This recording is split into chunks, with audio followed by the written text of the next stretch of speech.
Unified School District Special Board Meeting of February 15th, 2022 at 1:34 p.m. Next item, Pledge of Allegiance. Ms. Jonathan, would you please lead us in the Pledge of Allegiance? Sure. Please stand. Place your hand over your heart and repeat after me. I pledge allegiance to the flag of the United States of America and to the republic for which it stands, one nation, under God, indivisible, with liberty and justice for all.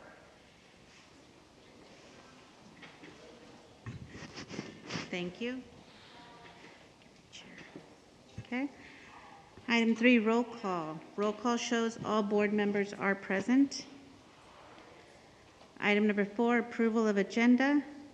Is there a motion to approve the agenda of the special board meeting of February 15th, 2022? Seven moved, Linda Forrest. Motion by Linda Porras. Is there a second? Second, Wendy Jonathan. Okay. Seconded by Wendy Jonathan. Is there any discussion? Hearing none, calls for the question. All those in favor say aye. Aye. All those opposed? Any abstentions? Motion carries 4-0. Moving on to item number 5, board candidate interviews for Trustee Area 2. Mr. Thompson. Thank you, Madam President. I'm Mark Thompson of Atkinson Anderson. I'm here to just kind of briefly introduce the process for selecting a board candidate for the vacancy in Trustee Area 2 and answer any questions. And I also get the honor of choosing the names from the hat to determine the order of the interviews today. So I'll be doing that too. Very briefly, the board has previously voted to make the choice to provisionally appoint a candidate to fill the vacancy for Trustee Area 2, as opposed to calling for a special election. So the appointment process calls for several steps under your board bylaws. First, you advertise the vacancy, let the public know that there's an opening, and solicit applications, solicit candidates to fill the seats. There's some eligibility requirements, I guess primary of which is for the candidate to reside in the trustee area, which of course was just changed, I think, last month. So the new trustee area, number 2. And so after the applicants were received, the applications were received by the deadline, they were screened by a board subcommittee just for the minimum qualifications. And those people who were screened in were notified that they would be invited to interview with the board today. And so that's what we're going to do today. The board will have the opportunity to hear from and interview each of the qualified candidates. There's going to be public comment after that, so the board can hear from the citizens, the constituents, the public. And then after that, the board is going to have discussion, deliberation, and there'll be motions for a potential candidate. And if there's a successful majority vote, then that person will be selected for the candidacy to fill the vacancy. And at some point today, I believe the plan is to swear that person in advance of the regular session meeting that's going to occur tonight. So that's the procedure. Open to any questions. Okay, Ms. Pierce, do you have any questions? I have none. Porras, do you I have any have questions? none. Thank you so much. Ms. Jonathan? I have none, but you're pulling it from a basket and not a hat. I'm just letting you know. It is a basket. You are correct. And the only question I have is, what is the process if we do appoint somebody and it is contested? What is that process? So after the appointment is made, there's a statutory process under which the public can petition to remove the appointment and force the question to a special election. I actually don't have the time frame for that in front of me, but it's approximately a 10-day period, plus or minus, during which the public can submit a petition to the registrar to overturn the provisional appointment. And once the registrar confirms sufficient number of signatures, then the provisional appointment would be removed, and it would then go to a special election. And depending on the calendar, that would either happen in June or consolidated with the regular election in November. I believe that at this point, it would go to the November election. So in that case, the seat would remain vacant until November. Okay, thank you. Thank you, sir. Okay, if there's Like no to- questions, may I go ahead and pull the first name? Yes, please.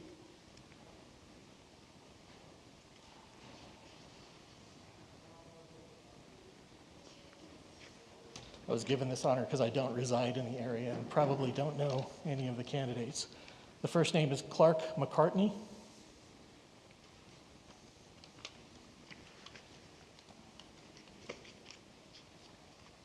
And I don't know what procedure we have to notify.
These are heavy seats. Good afternoon. Good afternoon. Can you please introduce yourself and confirm that you live at 74828 Village Center Drive, number 2, in Trustee Area 2? I didn't hear the last word, ma'am. Can you please introduce yourself and confirm that you live at 74828 Village Center Drive, number 2, in Trustee Area 2? Yes, thank you. My name is Clark McCartney, and I live at 74828 Village Center Drive, number 2, Indian Wells. I present my passport, active.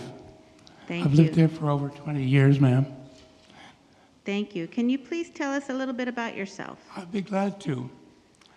I'm a retired DSUSD economics teacher, retired senior administrator at University of Southern California, over 20 years service, and retired USAF, United States Air Force pilot with the Strategic Air Command as a active duty. I had no choice. In Vietnam, we all went, but I'm alive to tell you about it. My background, I have several copies of my background if the board would like to have a copy of it for the record. Did you want me to proceed with some discussions of my thinking about education? We'll be asking you a few questions. Thank you. Okay, thank you. Now, please share with us what you know about the Desert Sands Unified School District, including your perception of the district's strengths and opportunities for improvement. Okay. I'll remove this because it's sometimes difficult for people to hear. I've been a teacher here, accredited, and I'm still accredited, but I do some substituting, but not as regular as being a full-time teacher. I taught in biology and started teaching in the district. I don't have the time and the date actually, but it was over 20 years ago that I became a teacher. My education and qualifications are rather interesting. I'm a native Californian, and I went to schools in California for grammar, middle, high school, but then I went to college in the East Coast. I graduated from high school in Fresno, California, and Harvard University was my school that I graduated from in college. At that time, the United States government decided that we would have a large war called Vietnam, and I was right there in the middle of it. Before I was drafted, I joined the ROTC and became a pilot in the United States Air Force. And it's always an interesting subject to speak to the various students I've been with on the subject of flying and theory of flight, which should be covered in physics, but not always. And it was a wonderful era in my time to speak and know the students and give them a few hints on how to proceed to college. After college, as I told you, I earned my wings in a jet, and I was trained as a bombardier. Take that back. I flew a 4-engine jet. It was 6. My memory's getting a little short here. And the 6, 3 on each side. And so I told the children, when I told them about my rank and my flight experiences in Korea, of all places, that I thought that their training in high school was very important, for instance, to my own experiences in high school, to stay close to the books. And I graduated summa cum laude from my high school. After I was, as I told you, I was served in the Strategic Air Command of the United States Air Force and returned home to California after my active duty service. Then I arrived back, and I was very quickly picked up by I thought I was going to stay home, but I didn't. I was asked by my congressman to come back to the United States Congress to serve with my local congressman in Washington, D.C. Well, I couldn't turn that down. That was a learning experience for me to live and work in Washington. I spent 3 years in Washington, and it was very expensive education that I received, and I never forget it. But I became professional contracts administrator in the space industry, which was going full blast then, in Palo Alto and then Southern California. I ended up in Los Angeles working for USC, University of Southern California for 20 years as a university's administrator responsible for all external funded programs, including research and education projects. During these years, I represented USC as president of 2 national university associations and as a board member of a 3rd national association. I served many different boards in the government as a participating university employee because much of the research funding that the government provides to universities is based upon requests and actual grant activities.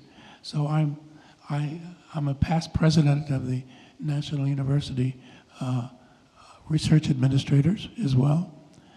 And I guess they forgot me by now because I came back to California finally and live in Indian Wells, as I've told you. I have my passport with me. Thank you. And if you want to have that, I can put it out. Okay. There it is. If you want to inspect it. No, thank So you. I'm a native Californian, finally got home.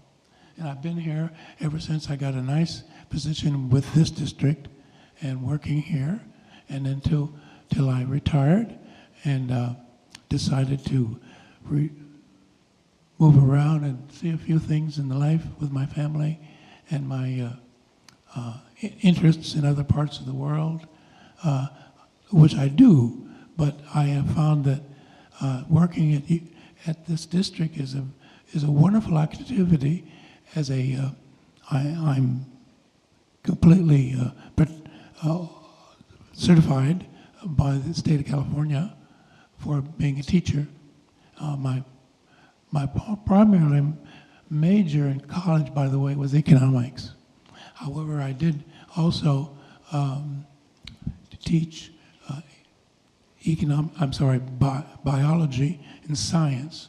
So I became rather expertise in that field, and I, of course, then taught some science, biology and chemistry here in our school district, which is thrilling in itself to teach really interested students, and they become very interested in subjects that are taught in science.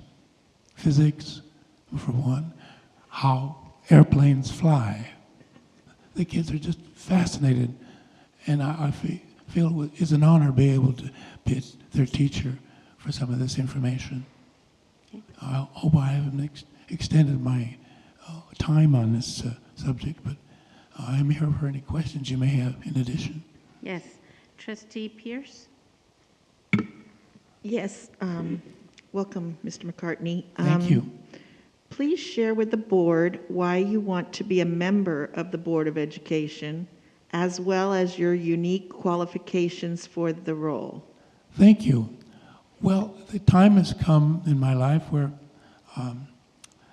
I think that I could provide a good deal of background for the board to make decisions, and I've served in several, as I mentioned, national associations as president and as a member, and this I think will be helpful. It has been so far during my time as a teacher and now a substitute teacher, and answering questions that students have that may not be directly involved in the textbooks that are provided. Thank you. Vice President Jonathan? I hope I answered your questions, Tricia. Thank you. Hi. Hi. What is the role of a school board member, and how would you work with your school board colleagues and the superintendent in that role? That's an interesting question. To the best of my ability,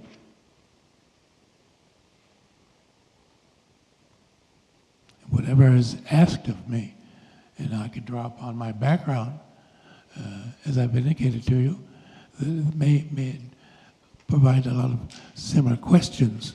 There are some, right now, at this time, some very important decisions that the public has to make in elections about how the information taught in the schools can be sent via internet to the teachers, to the students' parents, of which the teachers are involved with.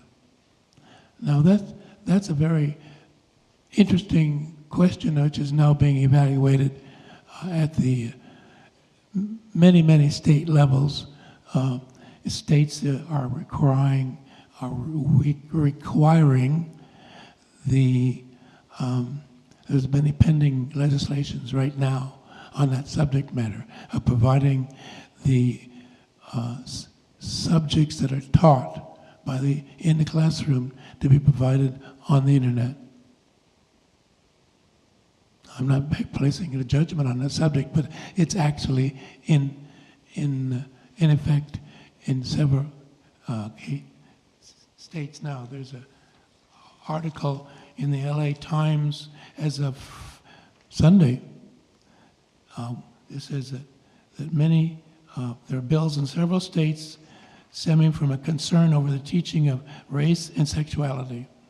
That's an interesting subject. However, the whole article is interesting to read as to where we should be very, very careful in this state of assuming that we should just not bother to talk our assembly people and our state senators how important it is that the teaching is in the schools, and I don't think we should be teaching, taking our syllabuses and providing it other than how we do already.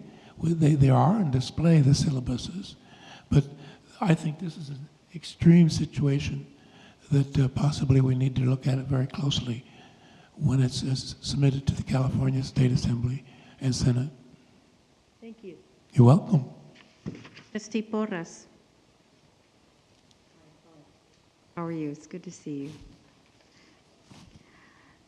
Please identify an important issue in public education that you are most passionate about and describe how you would balance your personal viewpoint with that of all stakeholders as you determine how to vote on the issue.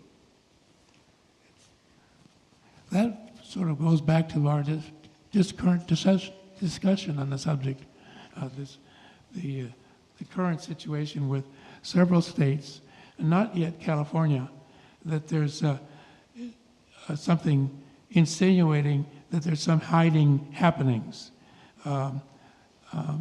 And this is happening in Ohio, other states that I've mentioned.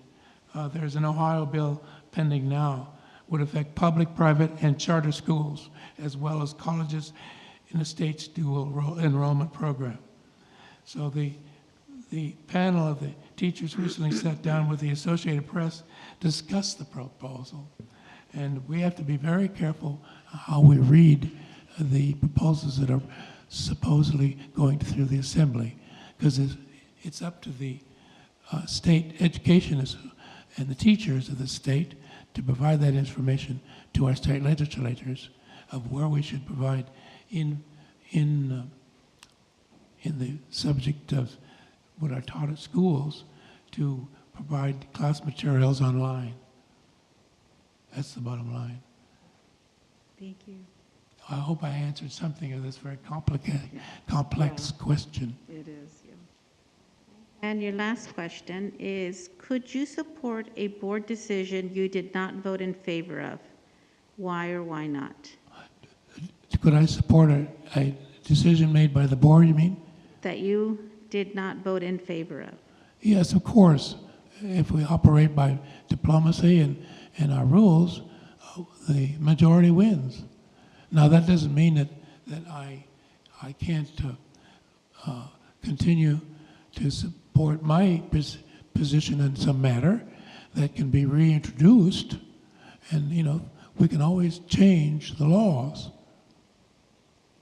Okay. And so maybe there will be a time when we will have to provide online, but God forbid, I'm not too happy about doing more than it's already accepted by other states. Okay. And thank you, Mr. McCartney. Thank you for your time. Your interview is complete. Thank you very much to have me today.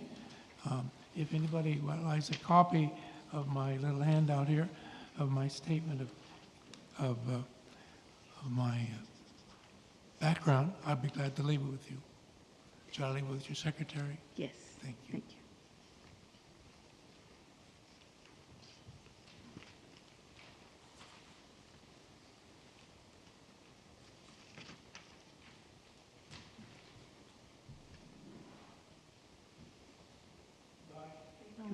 Thank you. I'll draw the next name and perhaps the person after that's for planning purposes.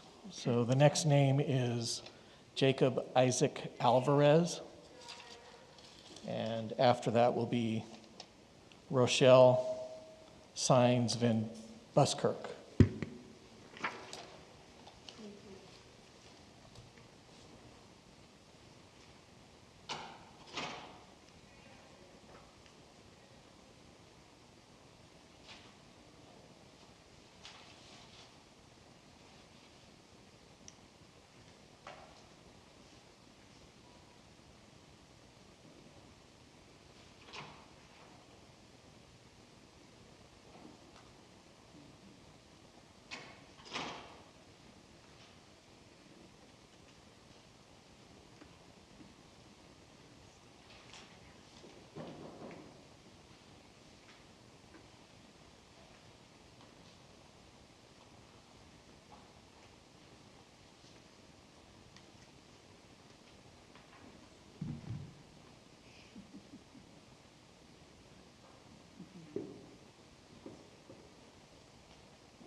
Mr. Alvarez I next. thought you had said Jacob, so,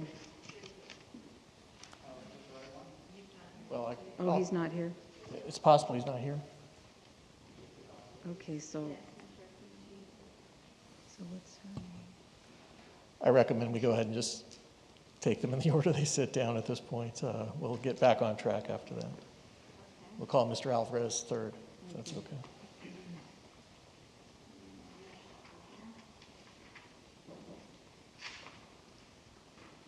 Good afternoon. Hello. Can you please introduce yourself and confirm that you live at 41690 Sparky Way in Trustee Area 2? Yes, my name is Rochelle Van Buskirk, and I live in Bermuda Dunes in Trustee Area 2. That's my address. Thank you. And can you please tell us a little bit about yourself? I am a longtime resident of the desert. I went to school in Desert Sands Unified School District, K through 12. Jackson Dragon, Eisenhower Eagle, Wilson Nomad, and Indio Raja. Graduated in 1990. And I have a mother of 6 sons. I've raised all 6 of them here in the district. I have 2 that are currently, my 2 youngest are currently at Palm Desert High School.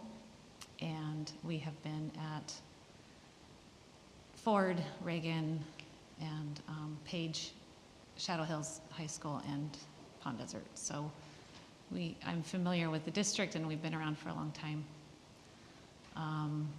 I have been a teacher before I had my children. I was a school teacher in San Diego at Memorial Academy in Barrio Logan, right kind of at the base of the Coronado Bay Bridge. And it was a wonderful experience. I taught 7th, 8th, and 9th grade, junior high school. I taught English, and I taught ESL. And And that was a wonderful experience. And then I had my first child, and then we've just been the busy mom, doing the busy mom thing for the last many, many years.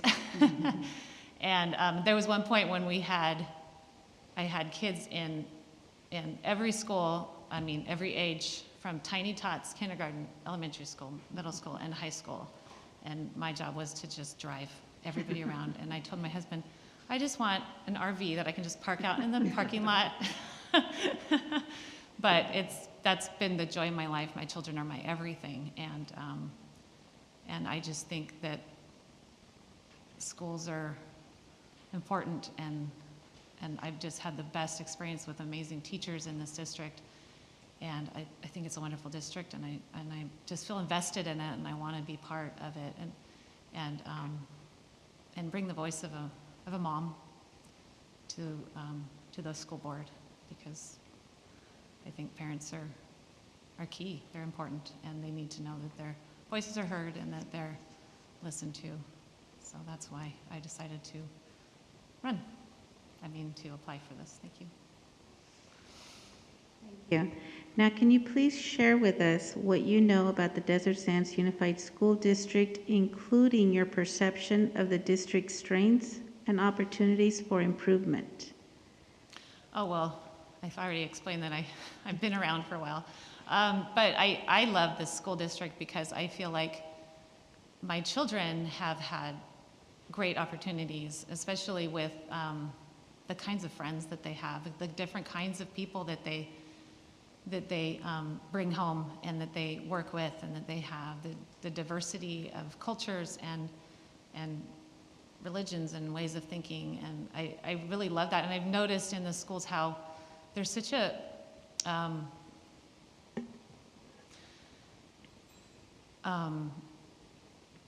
focus on that, on everybody respecting everybody. And my children, their eyes are really just open to that everybody is respected and they appreciate people. And I've just seen that from the schools, that there's such a focus on respecting each other, and that's something I really appreciate. Some concerns, I think from the teachers that I've talked to, I have a lot of friends that are teachers, and I know that there's a lot of concern with the education of the kids as far as like COVID and and all, just everybody's behind, and teachers are feeling frustrated that they're not able to meet the needs and try to get the kids back where they need to be as far as achievement and where they're at. And I know that that's a frustration. That how do we do that? Where does the money come from? How do we get them to be where they need to be? So I think that that's probably a major concern from what I'm hearing. I know my own children it was hard on them to be home. One of them handled it okay. The other one he became just addicted to the screen, and he was in front of the screen all the time. And now it's something we're trying to do to pull him away from that and to get him involved in social and being like face-to-face with people. So yeah. Thank you. Trustee Pierce. Yes, hi.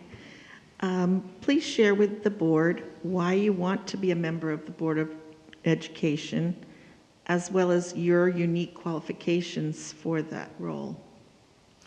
I think I want to be part of the board just because I think that as a parent who's been around for a long time, I can bring something to the table. I think I know from experience what kids need, and I really, really believe that parents are, if anybody can tell us what the kids need, it's their own parents. And I think parents are absolutely crucial to that discussion of anything that's going to happen in the school district, that the parents need to be involved, and they need to know that they're being listened to, and that the teachers need to know they're being listened to. And I think that the fact that I've been a teacher and I've been a parent, and I'm currently a parent, I think I can help. I mean, I think I can add to the board that way because I'm a parent and I know parents, I mean, all parents are different and people have different feelings, but I think it's important that the board has a parent on there who, just so parents know that the board is accessible to parents. Okay, thank you. Vice President Jonathan? Hi, Rochelle. What is the role of a school board member, and how would you work with your school board colleagues and the superintendent in that role? I think the school board is supposed to create a vision and a plan for the district, and then figure out what they want, and then leave it to the professionals and the administrators to figure out how to accomplish that. I think it's important as a board, as a school board, that you work together and that you are unified, and whatever it is that you decide that you need to do as a board, and that it's not one person making all the decisions. It's a group effort. And I think that part of what you need to do on the school board is to kind of be that connection with the community, to listen, to be able to listen to everybody, whatever opinions they have, even if you don't agree with them, to be able to listen to them and to be respectful and to be appreciative and have an open mind and listen and let them know that you're listening, help them feel that they're being listened to, that people, parents and community members and teachers are being listened to and their concerns are being addressed. And because you can't agree with everybody and you can't make everybody happy, but I think if people feel like they're being listened to, their voices are being heard, and that they're having a say in what's going on, then I think that just leads to unity and people feeling like they're all part of something. We're all working towards something, and that is our students, obviously. Their children are a priority, their education and their achievement. Thank you. And Trustee Porras? I don't know if my mic is on. Yeah, there it is. I hear Okay. you. Please identify an important issue in public education that you are most passionate about, and describe how you would balance your personal viewpoint with that of all stakeholders as you determine how to vote on an issue. Well, I think my biggest issue is that I think parents should be involved. I remember when I was a school teacher, I remember there were two kinds of parents. There were that I dealt with, and I had the parents that were always there, like in my face, always wanted to know what their kids were doing, wanted to make sure that I was doing things the way that they wanted them to be done. And then I had the other parents where I would plan parent-teacher conferences. I would get an interpreter to be there, and I'd make the arrangements, and they just wouldn't show up. And I used to, and at first I thought, oh, those parents don't care. And then I realized that they care a lot. A lot of them have come here because they care about their child's education and they wanted them to have a good education. But they didn't come because they respected the teachers, that they were the professionals and that they knew what they were doing, and the parent just thought that it was better the teacher should take care of things. Mm-hmm. So I think that it's important that the parents who are really vocal about their children's education feel like they're being heard and that they have a place where they can affect their children's education and be part of what's going on and part of that team. And I think that the parents that feel like they're that they have so much respect for the teachers and administrators that they should stay away, but that really do care. I think that they need to be invited and made to feel comfortable and made to realize that they also have a place at the table, and as long that parents feel like the district understands that their children are their children, and that nobody can bring nobody can tell anybody what their children need more than their own than the parents do. And I really believe that. My children are my world. They're my everything. And I have devoted everything I've had to those wonderful boys of mine. And to be made to feel like I don't have any say in what's going on in their education, that would be very frustrating and hard. Luckily, I have felt like I have had say, but I think the parents just need to be heard, and they need to be felt that they're heard, and they need to feel like everybody's coming together. I had a son who was, one of my sons has, well, 5 of my sons had IEP speech. One of them had an IEP for other things, and I just know that feeling of like walking into an IEP meeting and there's like all these teachers and other people, and you feel like it's you against them. Mm-hmm. And even though I knew that they weren't, I knew that those teachers were on his team and they were all part of a team. Just walking in there, you just feel that. And it's the same feeling parents feel a lot of times, and I don't want parents to feel that way. I want them to really feel like they're part of a team, and everybody, and that the parents' voice is equally as important as the professionals and the experts and the teachers, and that's why I feel strongly about being on this board, so that I can bring that. Thank you. Okay, thank you so much. And your last question is, could you support a board decision you did not vote in favor of? Why or why not? Oh, well, yeah, because everybody, it's a board decision. That means everybody makes the decision together. So you can have an opinion and you should share it if you're on the board, because that's the whole idea of the board, is to have different people from with different perspectives. You share your perspective, and then when something is agreed on, then it's agreed on. Through my church, I've been on committees and well, we call them councils, and everybody has a place where they say how they feel, and then it's considered, and then a decision is made, but everybody walks out in agreement that we're all going to support that, because you can't be a team if you don't do that.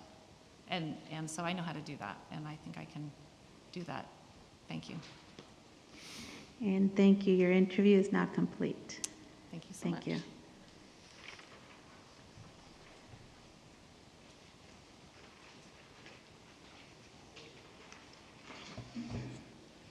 So next we have Jacob Alvarez, and then after Mr. Alvarez will be David Budai. If you let him know, he'll be Jacob Alvarez first. Mr. Alvarez, yes.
Good afternoon. Can you please introduce yourself and confirm that you live at 79860 Boquerón Way in Trustee Area 2? Yes, my name is Jacob Alvarez, and I do live on 79860 Boquerón Way, Bermuda Dunes. Thank you. And can you please tell us a little bit about yourself? I was born in the desert here in Indio, California. Went to schools, CV Unified when I was really young, but then I'll definitely age myself. I went to Truman when it first opened up. I went to La Quinta Middle School when it first opened up, and then went to Palm Desert High School. Graduated in 1995. Went away to school and then came back and worked for municipal government, for these two municipal governments. Worked for our local regional government agency, CVAG, and currently working for the city of Coachella. And then I'm also on a few boards, Riverside County's 4th District, Bermuda Dunes Community Council. I was appointed by John Benoit, and then I also sit on the Governor's Planning and Research, Office of Planning and Research's ICARP. That's a long acronym. Essentially, it's Integrated Climate Adaptation Resiliency Program, Technical Advisory Council. And we talk about basically informing the rest of the state government in regards to living with climate change. And then also with that, I also serve on the IID's ECAC, which is the Energy Consumers Advocacy Commission. Thank you. Now we'll be asking some questions. Please share with us what you know about the Desert Sands Unified School District, including your perception of the district's strengths and opportunities for improvement. Okay. I think since I've been around, I've seen Desert Sands as being one of the leading school districts here in the Coachella Valley. I've seen it move forward and reinvest into its community with new schools or refurbishing new schools. I've seen it take seriously any sort of building issues, public safety issues in terms of where the kids are at. I also have seen it being an open environment and welcoming to parents who attend the schools with their kids. That's something that was dear to my heart in regards to my 3 kids who are all back-to-back. So right now they're currently attending Palm Desert Charter, 6th, 7th, and 8th grade. I had the ability to, given some of the flexibility I have, I've had the ability to participate as a chaperone for certain things at schools. I've had the ability to help coach the Monroe Mustangs in basketball. I've had the ability actually to participate in the Desert Sands branding initiatives.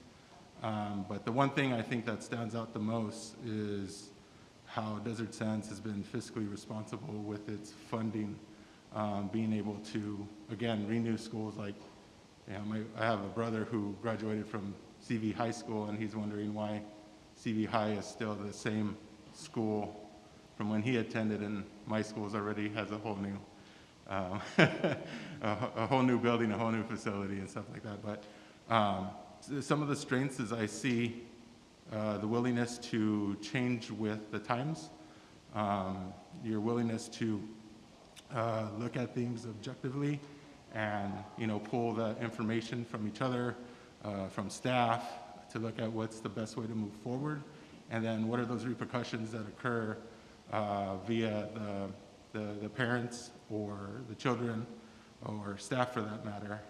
One of the things that I saw recently in a board meeting, I think, which affects all of us, is start times and how to address those start times. And then again, I think the underappreciated one is just, again, the overall district budget, and then how that relates to, meeting the strategic plan of the school board. Oh, and then one thing that could be improved upon, which I probably could have got away with not mentioning any of that, is just outreach. And I think with outreach is, I've seen that you guys come a long way. And I think sometimes when you have an organization, or the district itself as an organization, you have a lot of, like, I think of it as a tree. You have the core tree. The core tree is healthy, but sometimes as you get onto the school sites and stuff like that, things become a little bit more loose, a little bit more, like I like to say, it's like the nuts and bolts aren't tightened. And so there's aspects of that where the outreach starts to wane a little bit as it gets farther out. And like anything, you know, a good outreach comes with sometimes negative feedback, and that's okay. You learn from that negative feedback, and as a group, you could usually overcome it.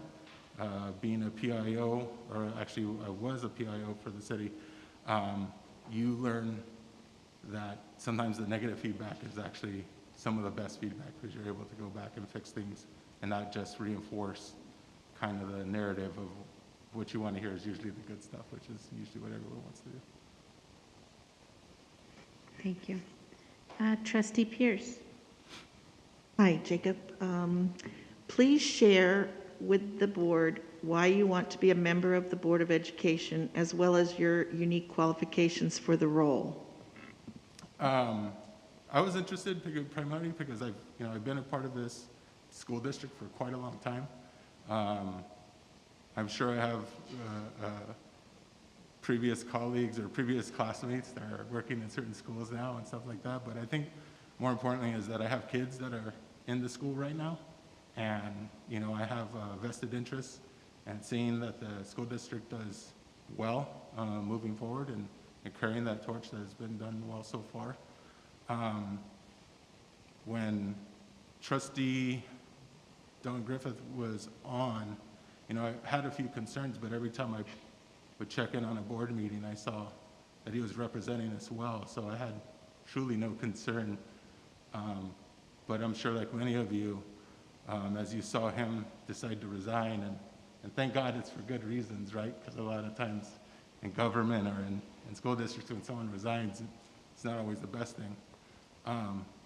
But then I felt that concern of, who's going to fill the spot. And rather than, a lot of folks will talk it up, but, you got to go in there and step into that. And just looking at the political environment, if you will, causes concern, I think, from different angles. So why not me step into, trying to fill those shoes rather than waiting for someone else to do it. And I think that's a part that goes back to my going and being a part of the Bermuda Dunes Community Council, which I've done for the past 8 years. And that's on my own time. There's no pay involved in it, just for the benefit of my community. Doing, the ICARP stuff that I said with the state, that's something that, my kids appreciate, and figuring out how we're gonna, one, try to mitigate climate change, but also how to live with it, because it's not just gonna stop overnight. We can do things that'll change it, but here's my little piece of contributing and trying to make things better. And a lot of times, and particularly in that particular board, a lot of them are from nonprofits or from the state sector, and there's only, literally 2 of us from municipal government who've shown that we've had the ability to adapt and understand. But a lot of these professionals know about it, and that's for us to jump in there and represent Coachella Valley in a hot climate as we are, where the state has to realize the hot climate is starting to spread to other areas that haven't been used to it. So. Okay, thank you. Vice President Jonathan. Hi, Jacob. What is the role of a school board member, and how would you work with your school board colleagues and the superintendent in that role? That's a good question. The school board's here is basically to set policy. And the school board member is essentially one of 5 bosses of the superintendent. So stuff that's getting addressed needs to be addressed with, him or her, and in this case it's him, and then allow for essentially what he would be as the CEO of the district to handle it, because he's the one that's supposed to handle from staff on down. The role to set policy, to either concur or disagree with the budgets that are set, right? To advocate for the LCAP and what's going on in terms of how that money is being set aside, to advocate for whether bonds are necessary or unnecessary. And then as well as that is, given my previously work history with CVAG, as well as with the cities, I've worked with other staffs at other cities, and I also have worked with some of the electeds at other cities, so I understand, reaching out in those realms are possible, and then also working to try to form a consensus with the board here, but also being aware that there's Brown Act situations where you can't necessarily, I can't go to every single one of you and try to, go, hey, this sounds good, right, and move on from there. Additionally, my experience in Safe Routes to School for the past 15 years and working with the schools to make sure that master plans are set for the cities and that coincide with outreach with the school district or the particular school sites. Those are things that from a trustee's position we could be supportive to, also receiving funding for the district that is not necessarily coming from taxpayers, but from the state itself or the federal district. That's. Thank you. Porras? Nope. Please identify an important issue in public education that you are most passionate about and describe how you would balance your personal viewpoint with that of all stakeholders as you determine how to vote on an issue. I think the most important issue for me, and I think it was informed by my participation in My Brother's Keeper, is making sure that kids are reading at minimum at grade level by second grade. The statistics are alarming as to the slide, educational slide that these students will go through if they're not reading at grade level by that time. So I think that's one of the biggest things, because there it would seem to be so easy to be able to be on top of that. Additionally, what's not often talked about is foster kids and kids that are in need. For whatever reason, they weren't dealt the cards that they had. And it's no fault of their own, so whatever assistance in regards to that. And then advocating for programs that would be helpful. Thank you. Last question. Could you support a board decision you did not vote in favor of? Why or why not?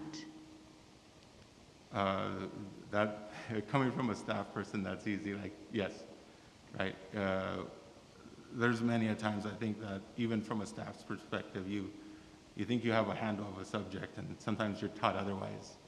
And in reality, it's the board that makes the decision, not no one person.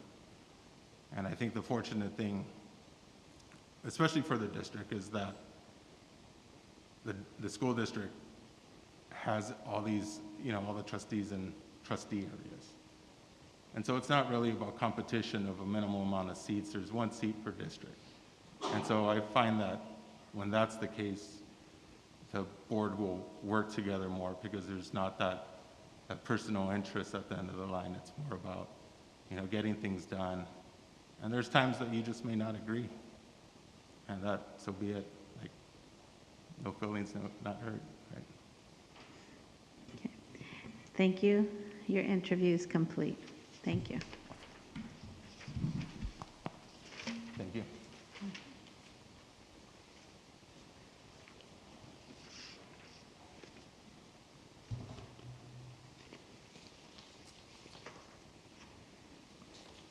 So next we have David Budai, and after Mr. Budai will be Rhea Hoffman.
Good afternoon. Can you please introduce yourself and confirm that you live at 43726 Sunkist Court in Trustee Area 2? Yes, I'm David Budai, and that's my home address. Okay. And now can you please tell us a little bit about yourself? It's one of my favorite subjects. I've been living in the Coachella Valley since 1995 and an educator in the Coachella Valley Unified School District for the same amount of time. I started off teaching in middle school, went down to elementary, and for the past 15 years been a TOSA, Teacher on Special Assignment, in the district office, supporting various programs from math science partnership grants to the after-school programs to my current position as a CTE TOSA, Career Technical Education.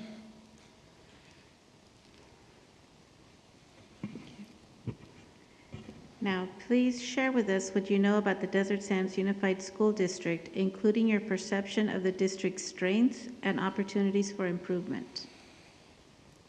Desert Sands Unified School District is a phenomenal place. It's incredible things are occurring throughout the district. It's the largest district in the Coachella Valley. You know, we have Coachella Valley Unified and Palm Springs on the side of us. We have some of the most phenomenal programs in the schools here. And one of the challenges, I believe, is that we need to build capacity of those programs that are just exciting and gets kids wanting to go to school. Thank you. Trustee Pierce? Yes, hi. Please share with the board why you want to be a member of the Board of Education, as well as your unique qualifications for that role. You bet. When I was growing up, I never really thought I wanted to be an educator. That was the furthest thing from my imagination. I wanted to be an archaeologist. Went to school, got my degree in archaeology, and the more I got into contract archaeology, where I would work for pipelines and do right-of-ways and stuff, I would find out that there was a lot of people that didn't know what it was to do archaeology, what it was to actually do science and everything. And I noticed that even with my younger sister. She was a few years younger than myself, so by the time I graduated from college, she was just getting to high school. And she wasn't excited about high school. She kind of wanted to get out of high school and everything. And I said, no, you want to stay in high school and you want to study and you want to become part of this education program where you want to find out what you're good at and you want to find out what you want to be and everything. And she didn't have that experience right off. So immediately I went back to school and I got a master's in biology. And as I was doing that, I was actually teaching. I was able to bring my sister down to school with me to do some of my teaching, and she just loved it.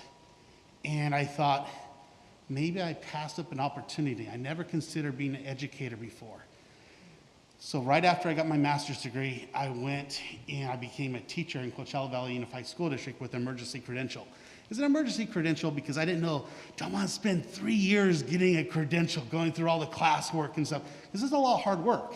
And I thought, well, I can just try it. I could go in there, start taking classes as I'm teaching, find out if I'm good at it as I was good teaching university. Teaching university students is a lot different than teaching middle school students, and that was my first assignment. And I found out, even though it was challenging, I enjoyed it because I saw the kids get inspired. I saw them say, wow, there's some opportunities out here. And it wasn't just about learning how to read and write and do math. It was just to find what their calling might be. They might have not ever thought of certain positions or jobs before until they begin to study it and not just read about it and write about it, but actually do some activities so they could say, wow, I never thought about being an engineer before. I never knew I was good at this. Some of them thought, well, even like recently, some of the kids, want to be gamers and stuff. It's like, okay, well, let's work on some coding and let's do this. Well, I don't like that. I just like playing the games. So it's like, well, let's look at other types of engineers, people that have to drive rovers on the, Mars, people that have to do other things along those lines and stuff. And they found out, oh yeah, I'm good at doing unmanned aircrafts and all this other stuff. Don't like coding, but I like all this other stuff. And, well, sorry, I lost kind of focus of where the question was going and stuff. But I know that I want to be a board member because this is where policy for the whole district takes place. And this is where we can say, we want science for every student. We want hands-on opportunities for all students. We want to take advantage of build capacity here because these programs are successful. And with my science background, I just don't go off of gut feelings. I go off of data. I look at it, I feel around, I use, how's it working, how does it line up, and then make my decisions off of those. Okay, thank you, David. Vice President Jonathan. Hi, David. Hi. What is the role of a school board member, and how would you work with your school board colleagues and the superintendent in that role? A school board is a team.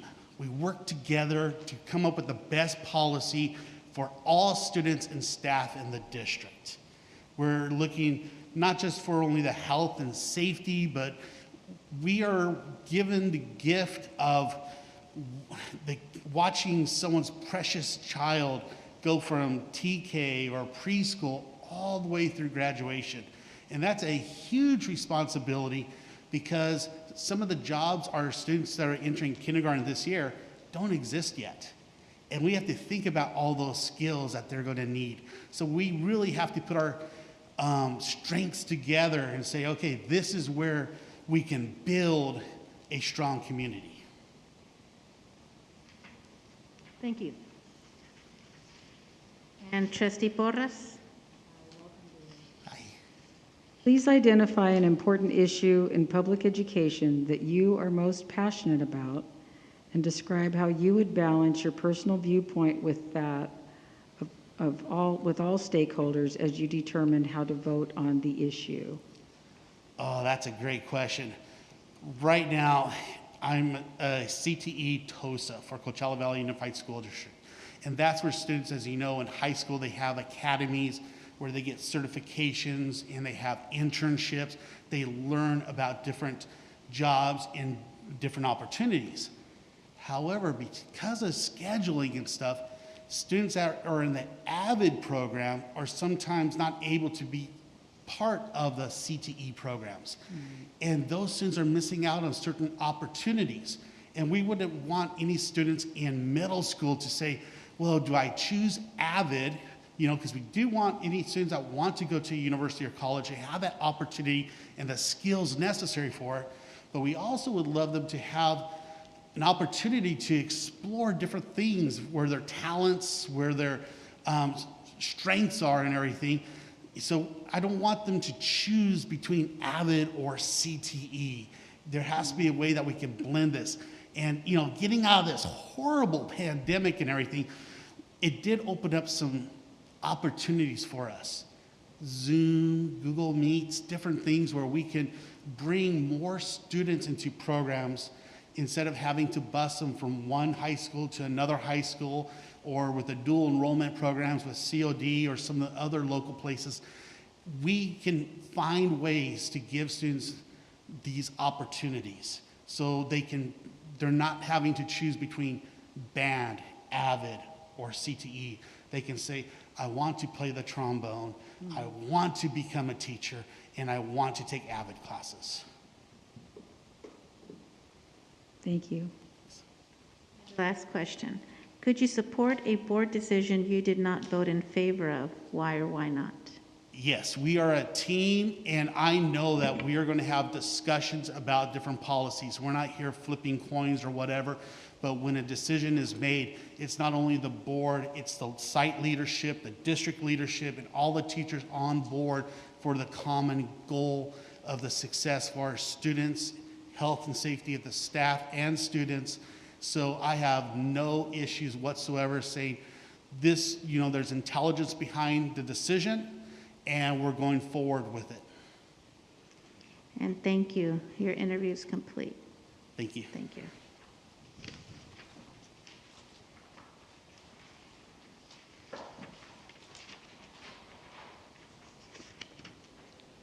Next up is Rhea Hoffman, and she'll be followed by Betty Nassani.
Good afternoon. Good afternoon. Can you please introduce yourself and confirm that you live at 77190 Delgado Drive? I'm Rhea Hoffman. Yes, that is my address.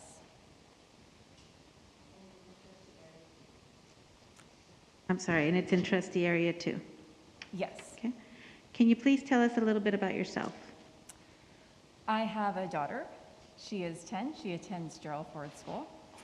I have been a resident of the Coachella Valley for all of my life. It's where we have the privilege to call home. I'm an educator myself. I've worked in both Desert Sands as well as Coachella Unified.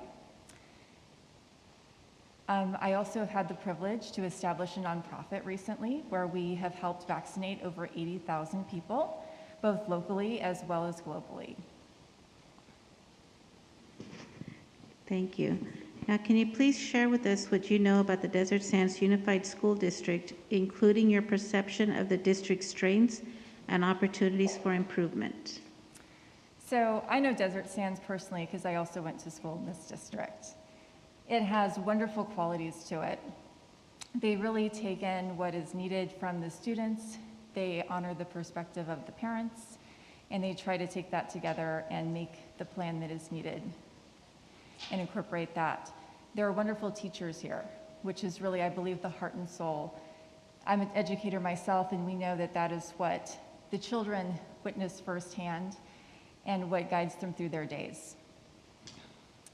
I see room for improvement primarily where, when I worked with my nonprofit and we helped vaccinate so many people, I had the opportunity to look into our East Valley. And over there, there's a lot of disadvantages. Where I would like to see Desert Sands really step out is to say, how can we make up the disadvantages that might be in the East Valley and help them balance out what is in the other side of the valley? Sometimes that is very evident in extracurricular activities. There's just some funding that's available from the community that rolls into schools in certain areas more than others. And I would like to see the district step in and perhaps offer the balance so all children can receive the same opportunities when it comes to extracurricular activities as a whole. Okay. And Trustee Pierce? Yes, hi. Please share with the board why you want to be a member of the Board of Education, as well as your unique qualifications for the role. So I've worked in education in a variety of roles, and I'd really like to be able to step in on a global scale and be able to help these children. I've dealt with educational code when it comes to the classroom, and now I'd like to even take it a step further to see how is this seen on an even larger level. Can you repeat the second part of your question for me? Why you wanted to be a member, as well as your qualifications for this role. Thank you. So I've sat on a number of boards in the past. So I've seen how boards have the inner workings. I've also seen how boards have the ability to make change in the community as well as in the immediate people they serve as well as the community as a whole. I believe I have a very unique skill set that I can bring being an educator. I know that sometimes policies that look good on paper are not always applicable when it's hands on hand. I believe that skill set is really appropriate to come in to say, I know this might sound good, but perhaps it may not work. And you really need that perspective of someone that has been in the field to do so. Thank you. Vice President Jonathan? Yeah. Hi, Rhea. What is the role of a school board member, and how would you work with your school board colleagues and the superintendent in that role? I believe the school board is really here to hold accountability on a variety of levels. It can be for administration and teachers. It also holds accountability to the funding that comes into us from the state on a county level, and just to make sure that all those things are working together. Can you repeat the second part of your question for me? Says about what is the role of the school board member, and how would you work with our school board colleagues and the superintendent in that? Thank you. So I know coming in as a new school board member, I would definitely have a lot to learn. And I would definitely glean off of the knowledge of those that have been here longer than I. I believe communication is key in that, asking questions where I'm unsure of things and listening more than I talk would be definitely very apropos. Thank you. Trustee Porras? Please identify an important issue in public education that you are most passionate about and describe how you would balance your personal viewpoint with that of all stakeholders as you determine how to vote on the issue.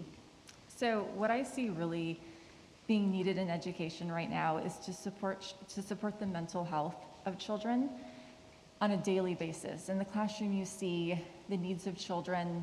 Sometimes you see an immediate need that you can send to a counselor, and sometimes you just see a child that you're not quite sure what is wrong, but you know that there's something needed there. I believe that teachers need the skills given to them to address these needs, as well as possibly just implementation into lessons on a daily basis put in there.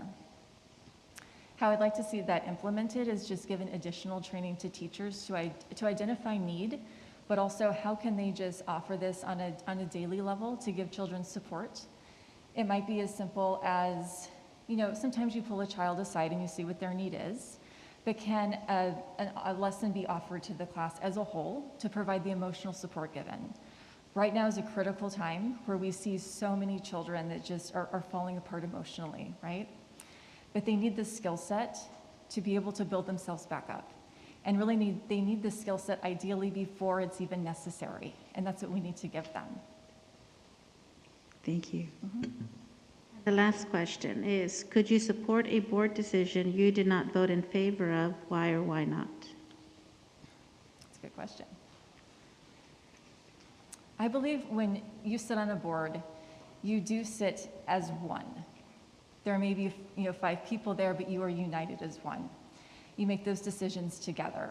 And behind closed doors, that's where the deliberation takes place. And then you come out as a united front and you share that decision. Yes, I could support a decision that I don't personally make myself to say this is the one I want, because you support your colleagues, you respect your colleagues, and you respect their point of view. Thank you. Your interview is complete. Thank you.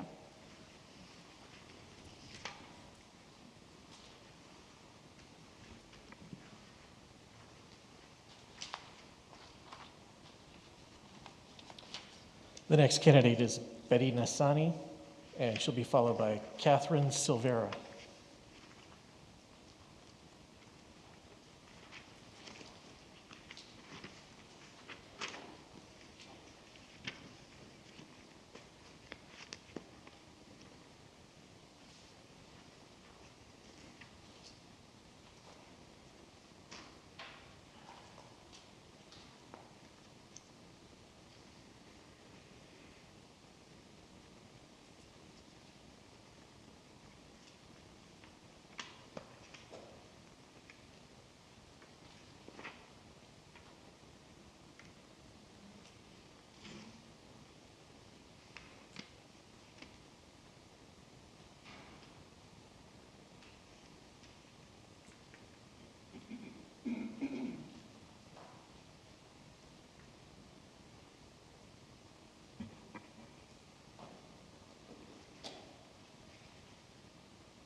Just starting.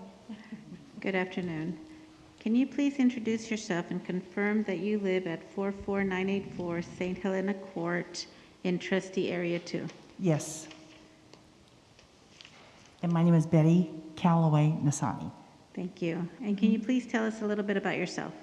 Yes. Well, I grew up in Texas, and I have a lot of Texas in me. I've been here for 45 years.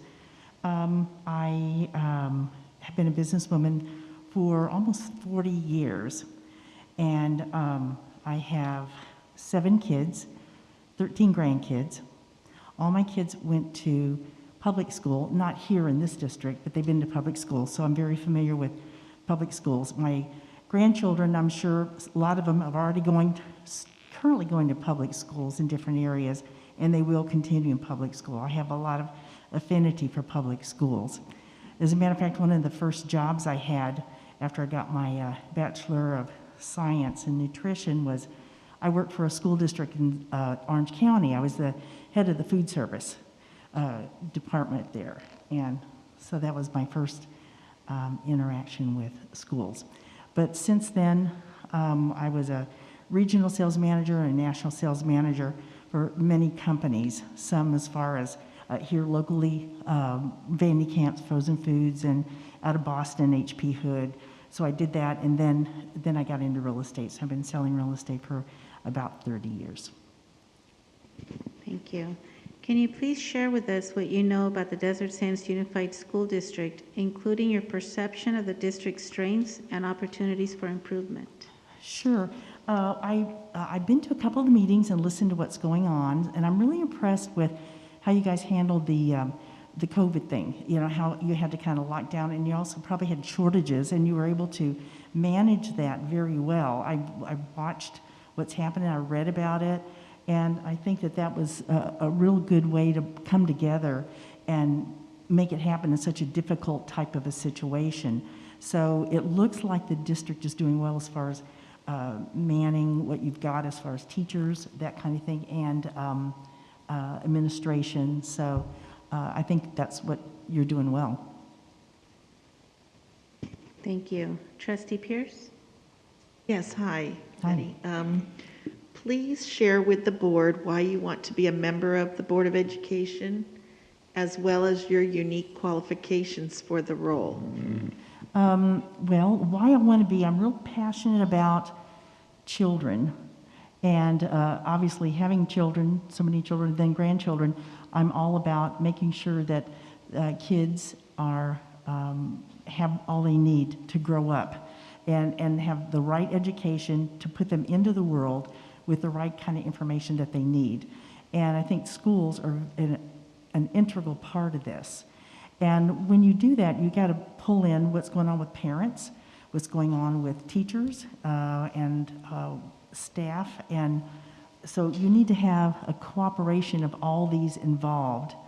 And I'm going to make sure that happens. I think we're in very challenging times right now. I think we saw that with the COVID.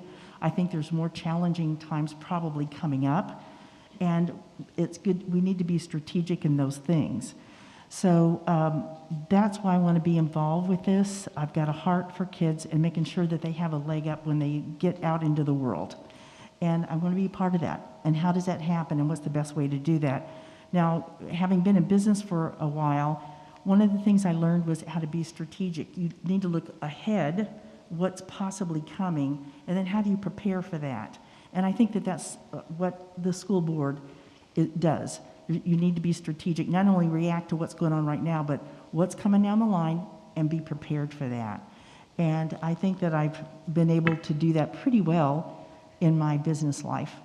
And it's a little bit different type of, I know a lot of you are retired teachers or teaching now, and I so respect everything that you do. By the way, I've got a sister, a stepdaughter, and brother-in-law who are teachers, and I so respect what they do. They're so into helping the kids and doing what they're doing, and they just love, heart and soul, what they're doing, and I appreciate what you're doing. I would like to bring a little bit different life experience perspective here, because with this group, and I'm really excited and I'm really interested in being part of this because I'm boots on the ground. I know what it's like having to get out there and make things happen, and I think we should bring that to our kids also. Okay, thank you. Vice President Jonathan? Hi. What is the role of a school board member, and how would you work with your school board colleagues and the superintendent in that role? Well, I think you need to look at what's going on in the community, what's the best thing for our kids, what's going to give them the best rounded education and get them prepared for when they get out of high school. And we need to see what's going on right now, what are the resources, how can we pull more resources together to help each and every one, because there's a lot of different kinds of students in our schools that have different needs, and we need to make sure we address all these needs. Now, the school board needs to work with the administration to find out what they see and then negotiate with the administration and help the administration, or administration needs to give you feedback. But we're part of the public part and of what's going to happen in our school district, in our school, because this is a special school district, I think. It's different from, each school district is different because of the makeup of the schools and the teachers and the parents. But I think that we need to talk to the administration, make sure that they're doing what they need to do, and that we provide whatever they need, and then also what the parents need and what the students need. Thank you. Trustee Porras? Hi, Betty. Welcome. Hi. Please identify an important issue in public education that you are most passionate about and describe how you would balance your personal viewpoint with that of all stakeholders and as you determine how to vote on the issue. Okay, could you repeat that one more time? I didn't hear clearly. I know, it's a long question. Please identify an important issue in public education that you are most passionate about. Yeah. And describe how you would balance your personal viewpoint with that of all stakeholders as you determine on how to vote on that issue. Well, I've talked to a lot of parents, I've talked to a lot of teachers. I think we all kind of want the same thing. We want the best for our students, and we want to make sure that they have a good start in school and they're taught reading, writing, arithmetic, and then basic skills that's going to help them in the once they launch out of school, whether it's going to college or whether it's going into the workforce, that they learn honesty, they learn respect, and learn how to appreciate where they are and that they love this country. And I think that those are things that we can teach them here. Now, you said as far as the last part of your question. Describe how you would balance your personal viewpoint with that of all stakeholders as you determine how to vote on the issue. Well, I think it's all about communication and finding out where everybody is. Because I think that we all have in our hearts, we want the best. And it's a matter of getting all that information out and then deciding. It's like, and if I hear that that everybody wants this and I feel like this, you know, I'm going to talk about it till I feel comfortable with, okay, we can do this. But it's all about being transparent and putting it out there.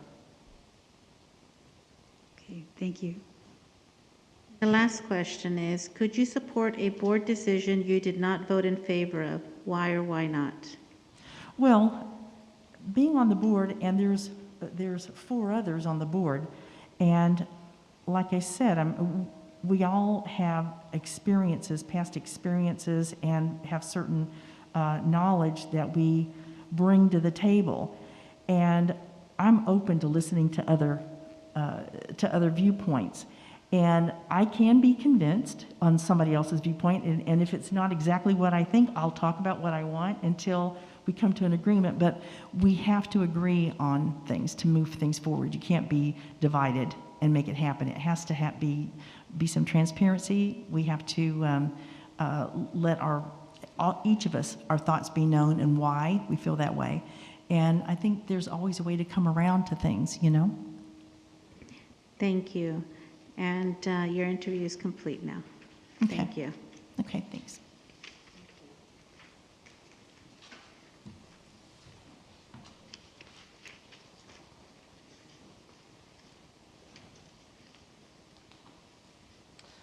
Okay, next is Catherine Silvera, and after Catherine will be Celeste Fielder.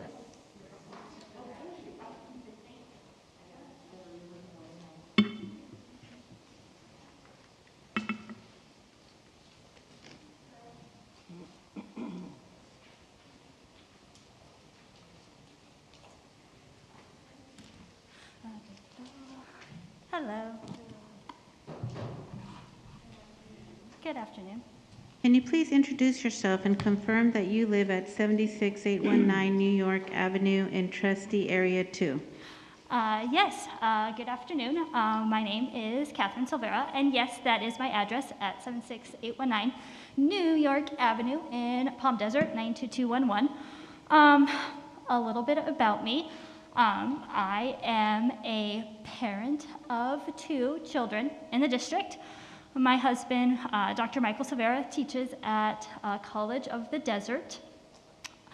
A little small history about myself. A Bachelor's of Science from San Diego State. I started off my younger age as a zookeeper and a wildlife educator for Living Desert twice and also in Minnesota. So my job would be either schools come to me or I would go to the local school districts, especially here, our 3 main school districts in the valley, and teach whatever science standard that kind of coexist with what the class was learning at that point, or just teach about our local wildlife and fauna. Since my kids were in kindergarten, I have been an active volunteer at Gerald Ford Elementary, both in the classroom and at the school. And the previous 2 years, 2019 and then 2020 school year, I was on their school site council as secretary. When the pandemic started, I noticed a greater need for manpower. I really wanted to help our school educators and our children, and I used my expertise and my gifts. I became a guest teacher. So I taught virtually and in person once we were able to teach in person all throughout the kindergarten to high school. And then this year, I am an art specialist at Gerald Ford Elementary. So yes, for the district, I'm a parent and staff member and an active community member. And again, thank you for inviting me here. Question was going to be, can you please tell us a little bit about yourself, which you did. I've predicted it, yep. Thank you. Please share with us what you know about the Desert Sands Unified School District, including your perception of the district's strengths and opportunities for improvement. Yes, the Desert Sands has shown itself, especially in the last 2 years, to be a community leader, to not only care about the students, but to care about the families and the livelihoods of our community. Our strengths, we are so diverse in ranges of socioeconomic backgrounds of our educators and our students and our school site staff. And opportunities for growth. Public education is like a living document or a living organization. It should never be stagnant, and once it's stagnant, that's kind of when it starts to go stale. So we should always, at every opportunity, think, what is next? What is our next goal? And how will we meet that goal as a board and as for our staff members as well? Thank you. Trustee Pierce? Hi. Please share with the board why you want to be a member of the Board of Education, as well as your unique qualifications for the role. Perfect. I want to be a member of the Board of Education because I want to be a part of the team that helps bring the district forward. As a trustee, yes, you represent your trustee area. In this case, it would be trustee 2. But you have the privilege of being one of the 5-member team. To be able to bring all of our expertise and our strengths and our knowledge and data together in a shared pot to be able to think of what is next. I value public education. I feel that it is vital, not only for pen and paper knowledge for our students, for various amounts of futures, but also public education needs to be a safe place, socially, emotionally, having their students' basic needs met. And it would be a privilege to be able to be a part of that team, to be able to push that forward. What are my strengths in this? I have been trained to be a member of a team. So I've been in many situations, where I had to look, and we had to look financially, what was our financial constraints and our obligations versus what is our shared goal, and how we can manage both to achieve our shared goal and within the legal framework of what we were allowed to do and with our budget. So that being a member of the team, less of a one issue or one issue candidate, applicant, I really want to focus on what is our outcome for public education. Student success. How do we measure that? We measure that with data. We bring all of our data collection and think of just what is next? What can we do now? Okay, thank you. You're welcome. Vice President Jonathan? Yeah, hi, Catherine. Hello. What is the role of a school board member, and how would you work with your school board colleagues and the superintendent in that role? Yes, the school board, the team, because it's not just one member, it is the team. So the school board is to provide direction and vision for the district, a shared vision, and to implement and constantly review the policies that the board has implemented to make sure that they're meeting up with our standards and meeting up with our goal. The board also deals with money, establishes the budget, and making sure that our budget is a living document, that it changes, ebbs and flows when it needs to. Also evaluate curriculum, because again, education is never stagnant. We can have a great curriculum, and just like computers, the next day we've learned something new about learning. So we need to just keep our knowledge and our expertise just keep growing. Also, we have one staff member. The board has one staff member. We hire and evaluate the superintendent, which I know is coming up, and the board continuously evaluates the superintendent and makes sure that this person that we hired meets our standards of success, making sure that this person is a part of the team, and to help keep our vision in line with the district. Now, these all work hand in hand for the purpose of public education. Thank you. You're welcome. Trustee Porras? Catherine. Hello. Please identify an important issue in public education that you are most passionate about, and describe how you would balance your personal viewpoint with that of all stakeholders as you determine how to vote on the issue. Yes, I have many issues that I'm passionate about. I mean, it's public education. I would love to focus not only on the pencil to paper education, but also what goes beyond pen and paper. That is, how are we helping these students develop their critical thinking skills so when they graduate out of our high schools, they can analyze the world around them for themselves.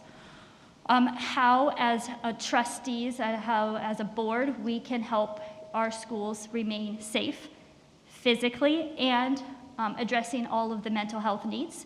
As an educator, I know that once the students have come into our classrooms this school year, there is a lot of trauma, and that is not going away. So how, as a district, can we meet our common goal, student success, student achievement, while addressing the student trauma and helping the community as well as these students start their healing process with us? And the second part of the question, yes, with every policy, every viewpoint, there's going to be an opposite viewpoint.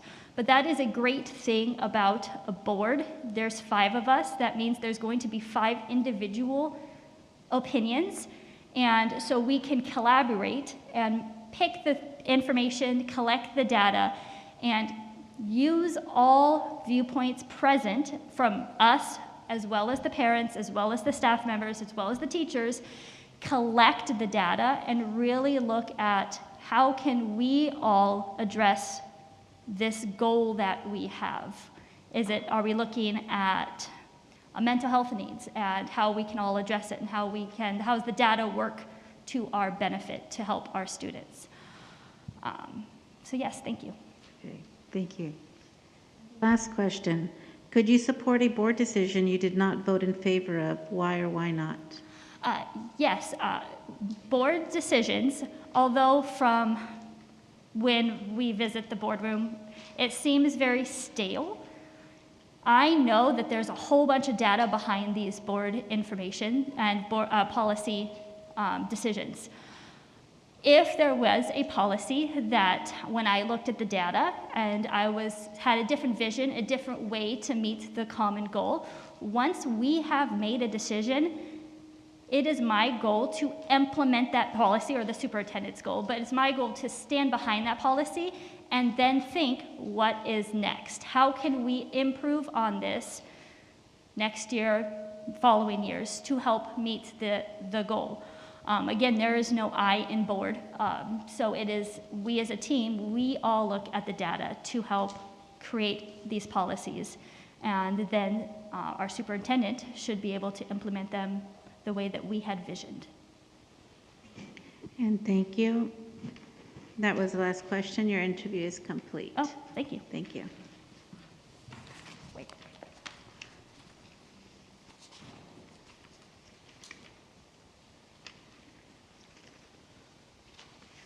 The next candidate is Celeste Fielder, and Celeste will be followed by Bruce Underwood.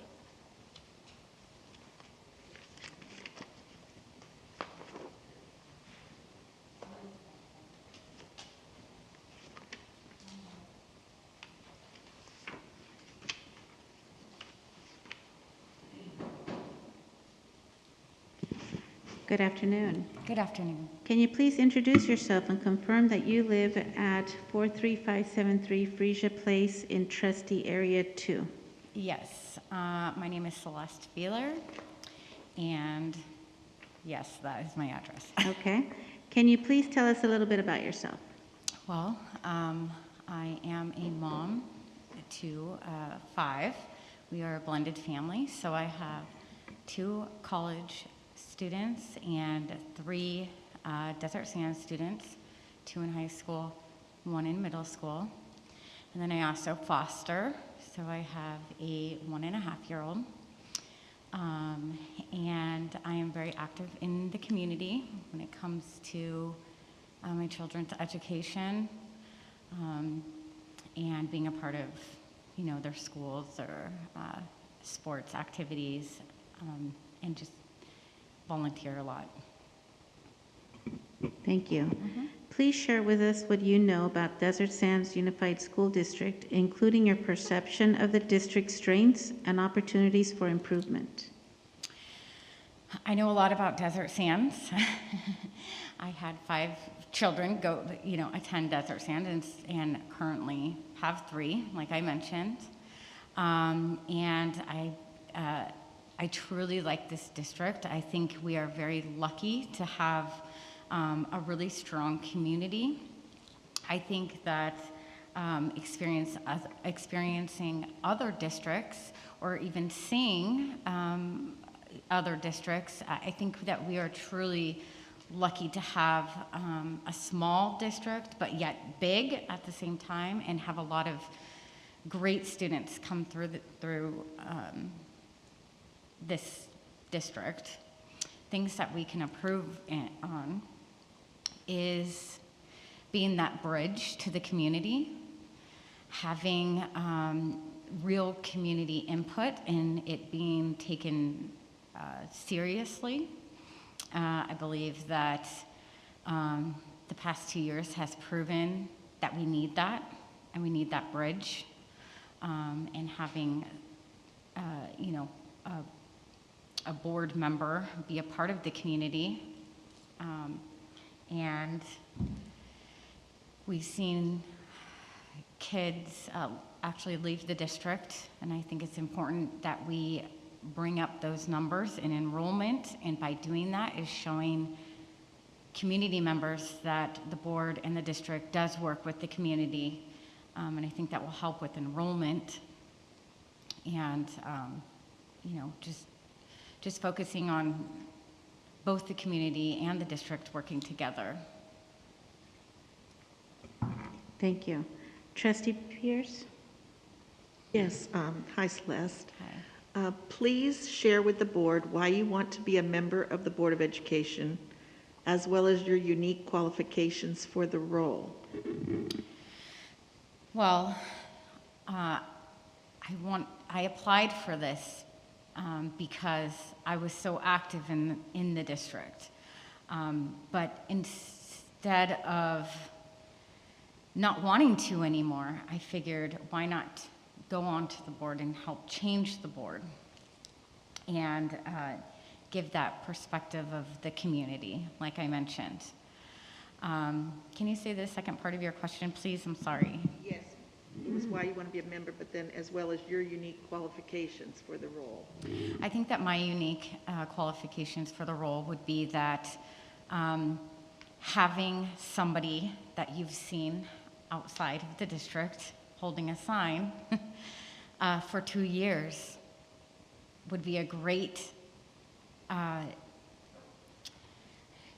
showing the community and showing parents that you guys have actually come together with the community by having the person that is part of the group that does feel that they are abandoned on the board and actually have a voice. Okay, thank you. Thank you. Vice President Jonathan? Hi, Celeste. Hi. What is the role of a school board member, and how would you work with your school board colleagues and the superintendent in that role? The role of a school board member is to actually listen to the community, listen to the educators, and to listen to the students and putting the students first. As far as my role as a board member, I would absolutely make sure that the students were first. And then the community input was definitely taken into consideration, and working with the board on making sure that this is an open door policy, that people do feel comfortable coming in and feeling like that they do have a say in what is happening in our schools. Thank you. Trustee Porras? Hi, Celeste. Hi.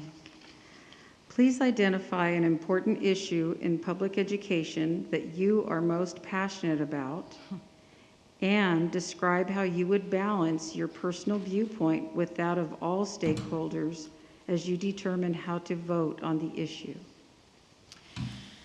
I think right now it's obvious what the issues are. I think that there's a lot of miscommunication, and there's also there's accountability that needs to happen, and I think that right now a lot of parents, a lot of families, a lot of communities feel like that the students need to come first, and I think really helping with that is to be, I think that I would help you guys as board members understand the other side of where we're coming from. And what I would represent is, first off, is the special needs students. I think right now their services are being really pushed to the side. And an example of that would be Chase. Also, when parents come up to the podium, you guys know what happened to my daughter and it was very sad, and I felt really alone, and I don't ever want a parent to ever feel like that they couldn't come up here at the podium and have a board listen and really take what they were saying seriously and work with them. Okay, thank you. And the last question, could you support a board decision you did not vote in favor of? Why or why not? No, I wouldn't. I would, if I didn't agree with something, I would really let it known that I didn't, that I would disagree, obviously in a respectful manner. But if I disagreed with something, I would want to explain my reason and stick to, what the community wants, or what, the reason that I chose to disagree. I feel like I should be able to disagree and that be okay.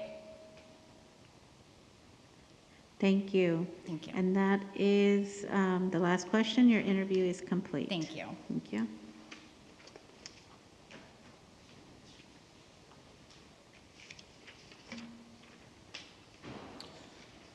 The next candidate will be Bruce Underwood, and he'll be followed lastly by Brooke Stajern.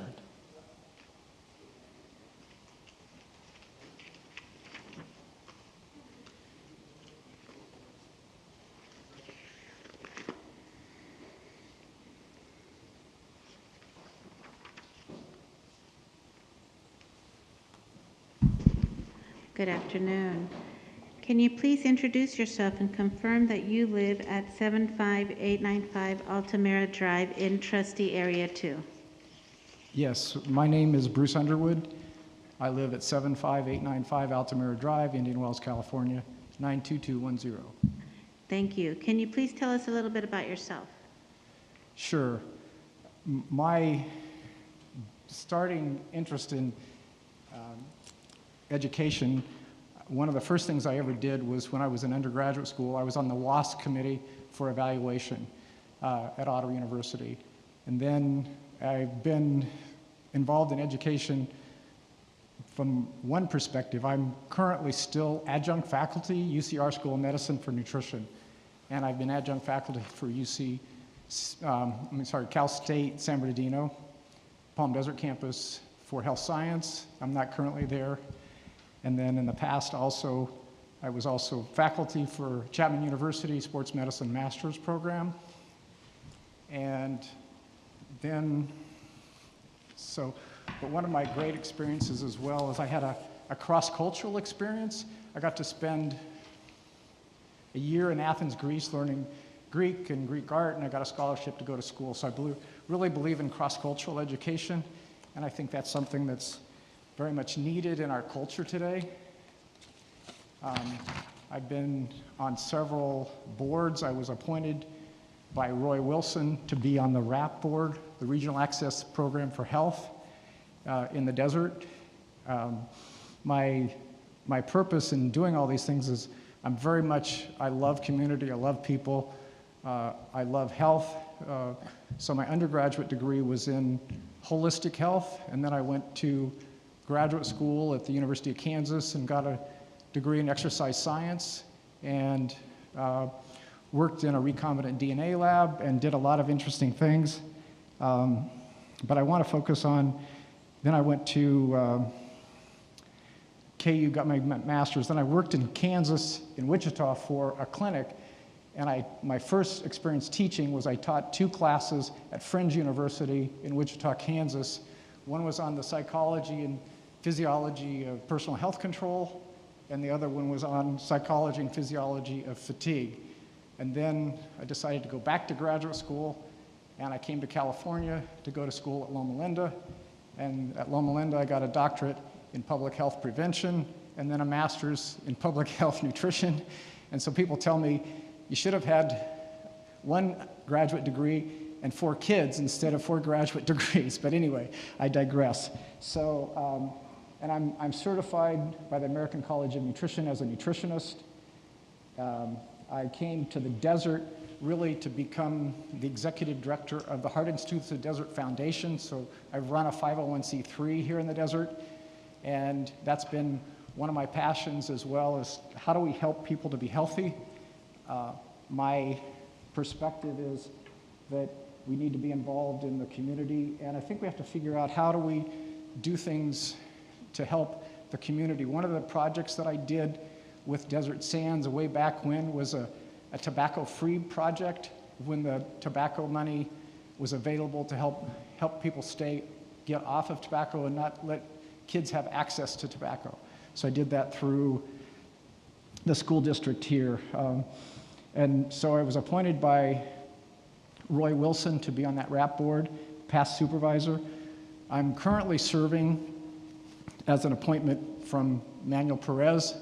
Manuel Perez appointed me to be on the Desert Coachella Valley Public Cemetery District Board, and I've asked our attorney if that's a conflict. He says there's no apparent conflict, there's no attorney general opinions, and so there's no conflict for me because that district physically is not in the physical boundaries of this district. If it was in the physical boundaries, it might be a conflict, but he told me that it's not a conflict. I don't know what your attorney would say, but I wanted to give you full disclosure, and that is one other thing. So I've also been faculty for Chapman University Sports Medicine. I think I mentioned that. I was appointed to be on the Desert Recreation District Board by that board. So I've been on similar interviews before where I had to go before a board, and then the board appointed me to be on that board. So I was on that board for 2 years. Then I've also I have a corporation because I provide wellness services to special districts. I currently don't have a contract with CVWD, but I did for 16 years providing wellness services to Coachella Valley Water District, and I still have a contract at this point with Valley Sanitary District in Indio. And then, so I was, during that period as well, I've been busy my whole life, and I love being busy. I was appointed to be on the Coachella Valley Mosquito and Vector Control District by the City of Indian Wells. So the City of Indian Wells appointed me to be on that board, and I was on that board for 9 years. So then, what else? So, the other thing, it was a short stint, but I was appointed by Governor Pete Wilson to be on the Governor's Council for Physical Fitness and Sports when Arnold Schwarzenegger was running the Governor's Council. So I'm very interested in health and fitness, nutrition, wellness, education, and that's my passion is how do I use my gifts and talents to help others to do well. So that's, I'm married, my wife is a gerontologist, I have a son that went to Palm Desert High School, and success story, he's now an attorney practicing on his own in Sacramento, and very proud of him. So anyway, just grateful to be here, grateful that I have this opportunity to be with you today, and there's lots of other things about me as well, but anyway, that's kind of, in a sense, some of my life list for you. So, thank you. Please share with us what you know about Desert Sands Unified School District, including your perception of the district's strengths and opportunities for improvement. So, one of the things that I know about the school district is that the board, if I was appointed, the main job that we have would be hiring and firing the superintendent, and then also being involved in, as a board, passing policies and procedures to help the board and help the district do a better job for the students, the staff, the faculty, the certificated staff, and also for the residents. So how do we improve the quality of education in the valley? So my observation is that it's very diverse already, and one of the things that I've noticed about this district from the time my son was at Palm Desert High School was that really you have the nations, all the nations of the world are almost represented by some families here in the desert, whether there's kids from Azerbaijan, there's kids from all over the world, and I think that diversity brings, but I think the challenge always is, how do you do it better? My thinking about the district is that you have to just figure out, okay, what are the priorities? What's the next first thing that you need to work on? There's lots of challenges, and I know there's been a lot of challenges with politics, and there's a lot of challenges with people challenging people politically on this board, and to me, we have to figure out, how do we collaborate with each other, how do we unify each other together, and how do we talk with each other and have good, clear communication so that we can improve the school district and take it to that next level. Thank you. Trustee Pierce. Yes, hi, Bruce. Hi. Please share with the board why you want to be a member of the Board of Education, as well as your unique qualifications for the role. Really, I want to be involved in the community. I think I offer a unique perspective about, education and research and fundraising. Not that the board has anything to do with fundraising, but in terms of how do we promote adult school, how do we promote all the aspects of the board. And I love working with other boards. If I'm appointed, this will be the 4th board that I've actually been involved with. And so for me, it's like, how do we move the needle, and how do we work together? I love people. I love working hard, having fun.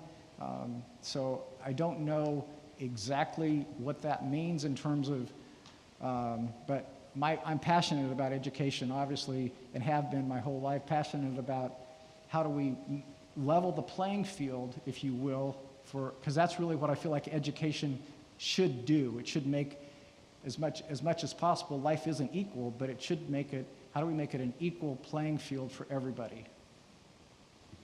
Thank you. Okay. Vice President Jonathan. Hi, Bruce. Hi.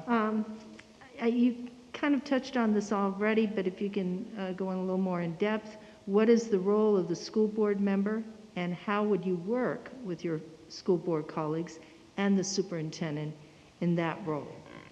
So as I said, our job, you really have 2 jobs as a board. One is to hire and fire the superintendent, hire and fire the attorney, or whoever does all the legal work. Those are the 2 things that a board really does. Then you drill down and you figure out, okay, what policies and procedures need to be put in place, and you guys have a ton of policies and procedures on every aspect. I don't think very few things. And for me, I like to work, I loved going to school. I love the aspect of working together with diverse people. For me, I love being here, and I like to work with others. How do we figure out, how do we work as one? That doesn't mean for a moment that I expect everybody to vote the same on every issue. But what I like to do on boards as well is I like to ask, I come with an opinion, I come with reading the materials, understanding, talking to the superintendent, and if possible, sometimes I like to talk to other people about why they wrote that report that way. But then I try never to have a decision like, oh, I know how I'm going to vote. And I never say, I don't think it's important to never say, oh, I know how I'm going to vote, and before there's any discussion, because I think there has to be discussion among the board, because you don't know the other people. You don't know why they want to vote a certain way. But I think we need to have a group, how we could come together and talk and be reasonable and objective about how do we work together as one. And, I'm sure sometimes I'm going to be the one person that wants something and everybody else is going to be no. But at the end of the day, when that decision's made, I'll support that decision, whatever decision it is. And I think that's critical. I love working with general managers, and I always, and this is the education code versus some other code for special districts, so it's probably not much different. But I always like to tell everybody, just tell me the truth, tell me exactly what happened, and then we can deal with it. If there's a problem, we can deal with it. But please don't hide things from me. Please tell me the whole story as much as you can, and I want to know the whole story. Thank you.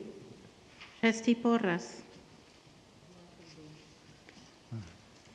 Please identify an important issue in public education that you are most passionate about and describe how you would balance your personal viewpoint with that of all stakeholders as you determine how to vote on the issue. So maybe you got this from my introduction, but I'm probably most passionate about wellness and health and how to, because really without health, it doesn't matter how educated you are, because if you're not healthy, you know, and that's, for me, that's kind of a holistic view of health. And how I would work that out would be to try to bring the evidence, you know, bring the numbers, bring what we need to figure out how do we reduce, you know, let's say there's some chronic issue, and even though, like with COVID, it's been a really big, challenging issue, but even though I have a degree, 2 degrees in public health, that doesn't mean that I need to say that, well, my way's right and it's my way or the highway, but I would love to say, how do we educate ourselves about that issue, and how do we live within the parameters of, you know, the president, the governor, the county health department, all of those issues, and how do we move that, but how do we do something within the scope of what we can do and what we have money to do? How do we improve the health of our population? And for me, that means the entire population of the Coachella Valley, because we're really all connected. But that's really what I would love to work on, would be something for wellness, prevention, because really we spend very few dollars on primary prevention. And of course there's primary, secondary, and tertiary prevention. And I would love to, you know, but I know that I have to work on the issues that are most important to the whole board first, and then if it comes to that, there's some great programs out there. There's some great educational programs out there that help the district to be healthier from the top to the bottom. And that's what I'd love to work on. I don't have any ownership of those programs except my own program that I provide, I know I'll never bring my program, because my program, I can't be on the board and have my program at the district or any place at the district, so I understand that.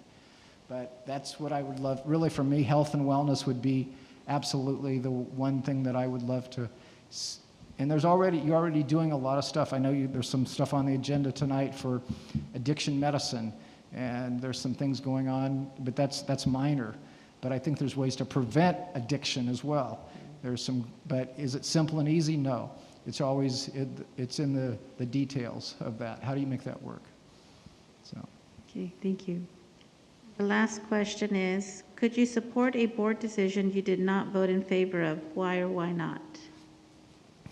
I already answered that question if you heard me before. I said, you know, I believe that once a board decision is made, it's my duty to support it. It doesn't mean that I wouldn't argue my point of view until the last possible moment, but I know, sometimes I know when to stop talking, sometimes I don't, but I hope that I would listen to all of you if I'm appointed, and my goal is to, how do we work together?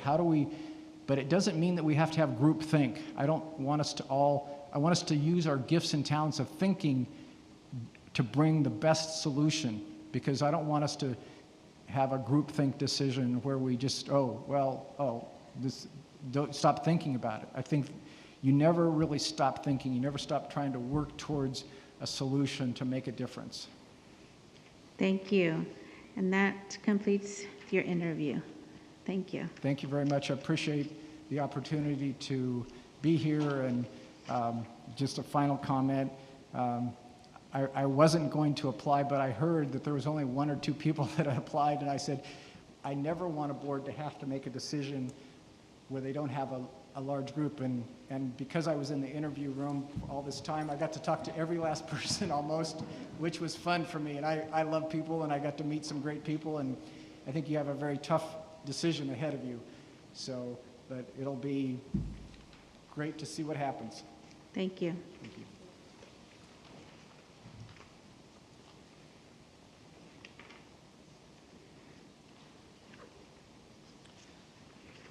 And the final candidate for the board this evening is Brooks DeJerm.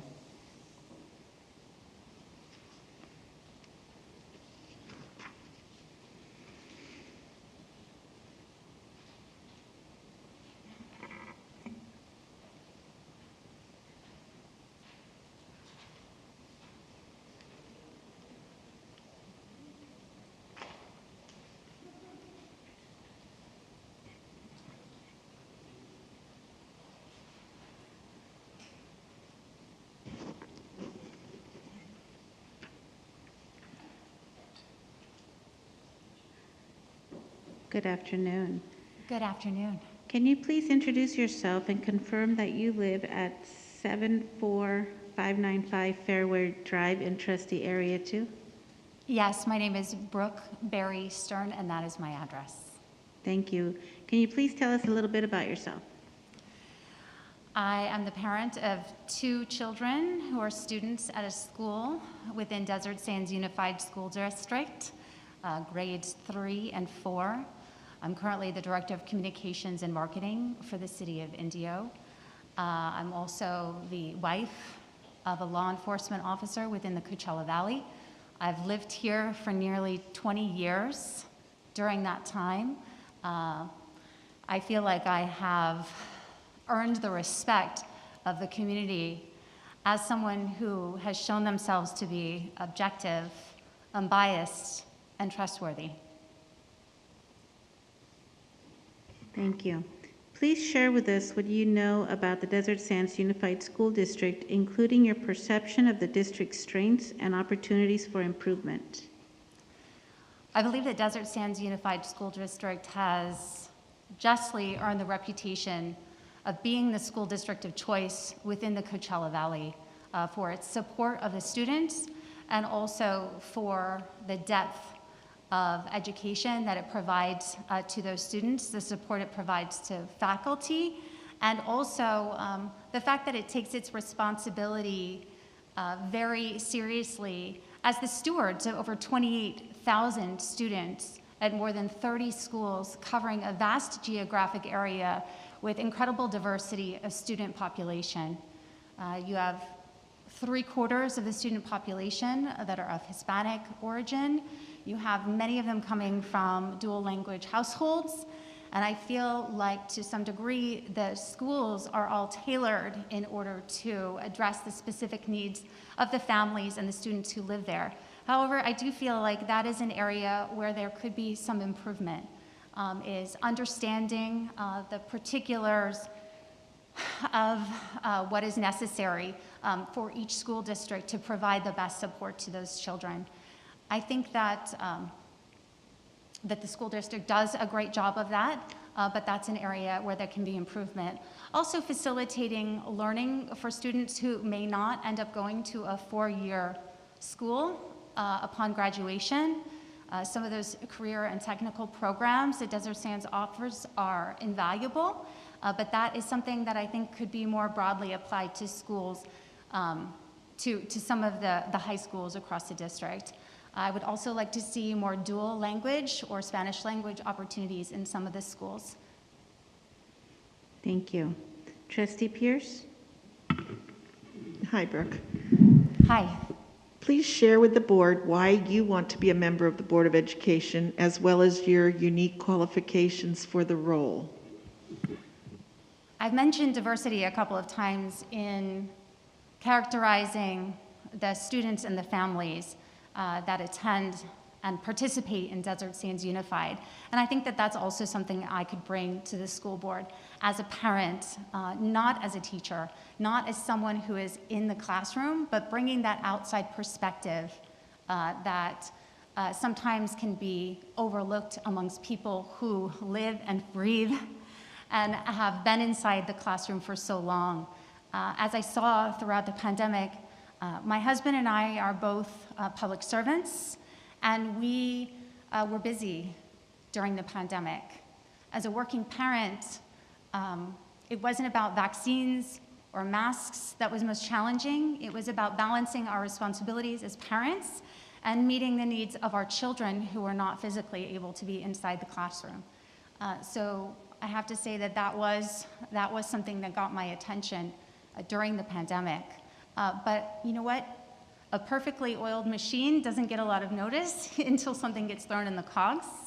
And that's not necessarily a bad thing, because it draws attention to ways that the machine can run even more smoothly and tailor to specific needs that are happening at that time. Thank you. Vice President Jonathan? Rick. Hi. What is the role of a school board member, and how would you work with your school board colleagues and the superintendent in that role? Well, I liken the role of a school board member just like the board of any, say, organization, where the superintendent is the CEO of the organization, and the school board members provide some guidance for staff and for the superintendent to do their jobs. I believe that it's very important for school board members to bring different ideas and perspectives to the table, but come to consensus after reviewing all of the information. It's very easy for people to shoot from the hip, but in working with local government for the last few years, I've realized, although we always want to try and keep it simple, that always appears to be the most effective way to get things done.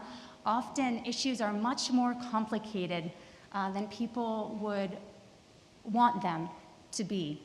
So I think one thing that I can also bring is the ability to make complex issues perhaps more simple and get things done, yet fully understanding sometimes as a school board member, you can only do what you are able to do and the tools that are provided to you. Sometimes issues are larger than what you can handle here. So even though you want to get right to the goal line, sometimes there are things that prevent you from getting there. So your job is to explain that process to people as well, so that they understand maybe why things are not happening as quickly as you would want them to happen. Thank you. Trustee Porras? Hi, Brooke. Hi.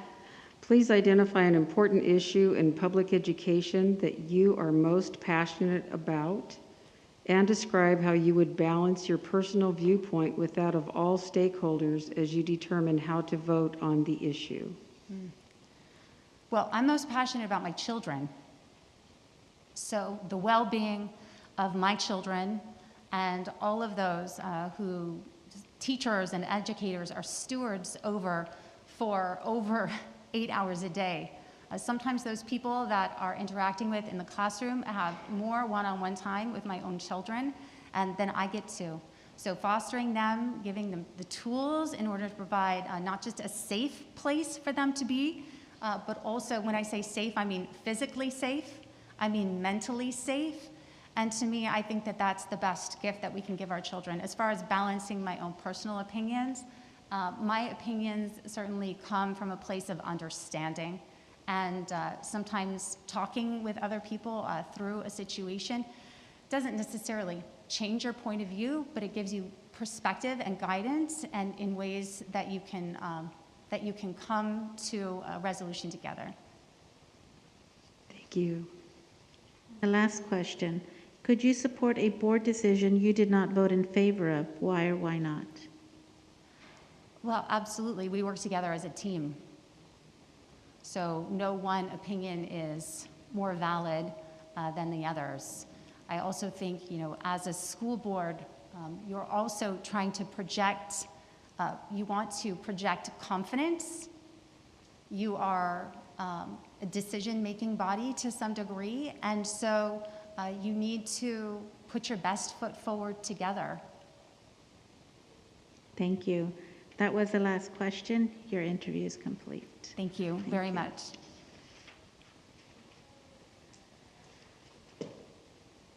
Thank you. And you can go ahead and join the audience there. Before we go on to the next item, the board will be taking a short 10-minute recess. Okay. 1 minute, please.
Okay.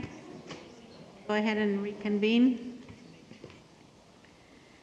The next item is public comment on open session. And Ms. Jonathan. Yes, we had a few online comments that asked to be read aloud. The first one is from Sarah J. Hello, board. This is the first time I'm writing you. I live in Area 2 for the Desert Sands Unified School District trusteeship. I'm asking you not, repeat, not to vote for Celeste Fielder. She's actively over social media, trying to dismantle public education. She wants in the board to break it from the inside out. You need a trustee who knows the value of public education. I ask you to vote in Catherine Silvera. She is a team player, has everyone up to date with policy. She knows she will be a valuable, I know she will be a valuable member of the team helping my children. Thank you for your time and voting for Catherine Silvera. The next person is John Haar. He has to be read aloud. I was very excited to see Catherine Silvera as an option for trustee. She's the best for the position. She's a parent, teacher, and advocate for public education. She will unify and help recover trust in Desert Sands Unified School District. The third letter is from Janelle Jarmond.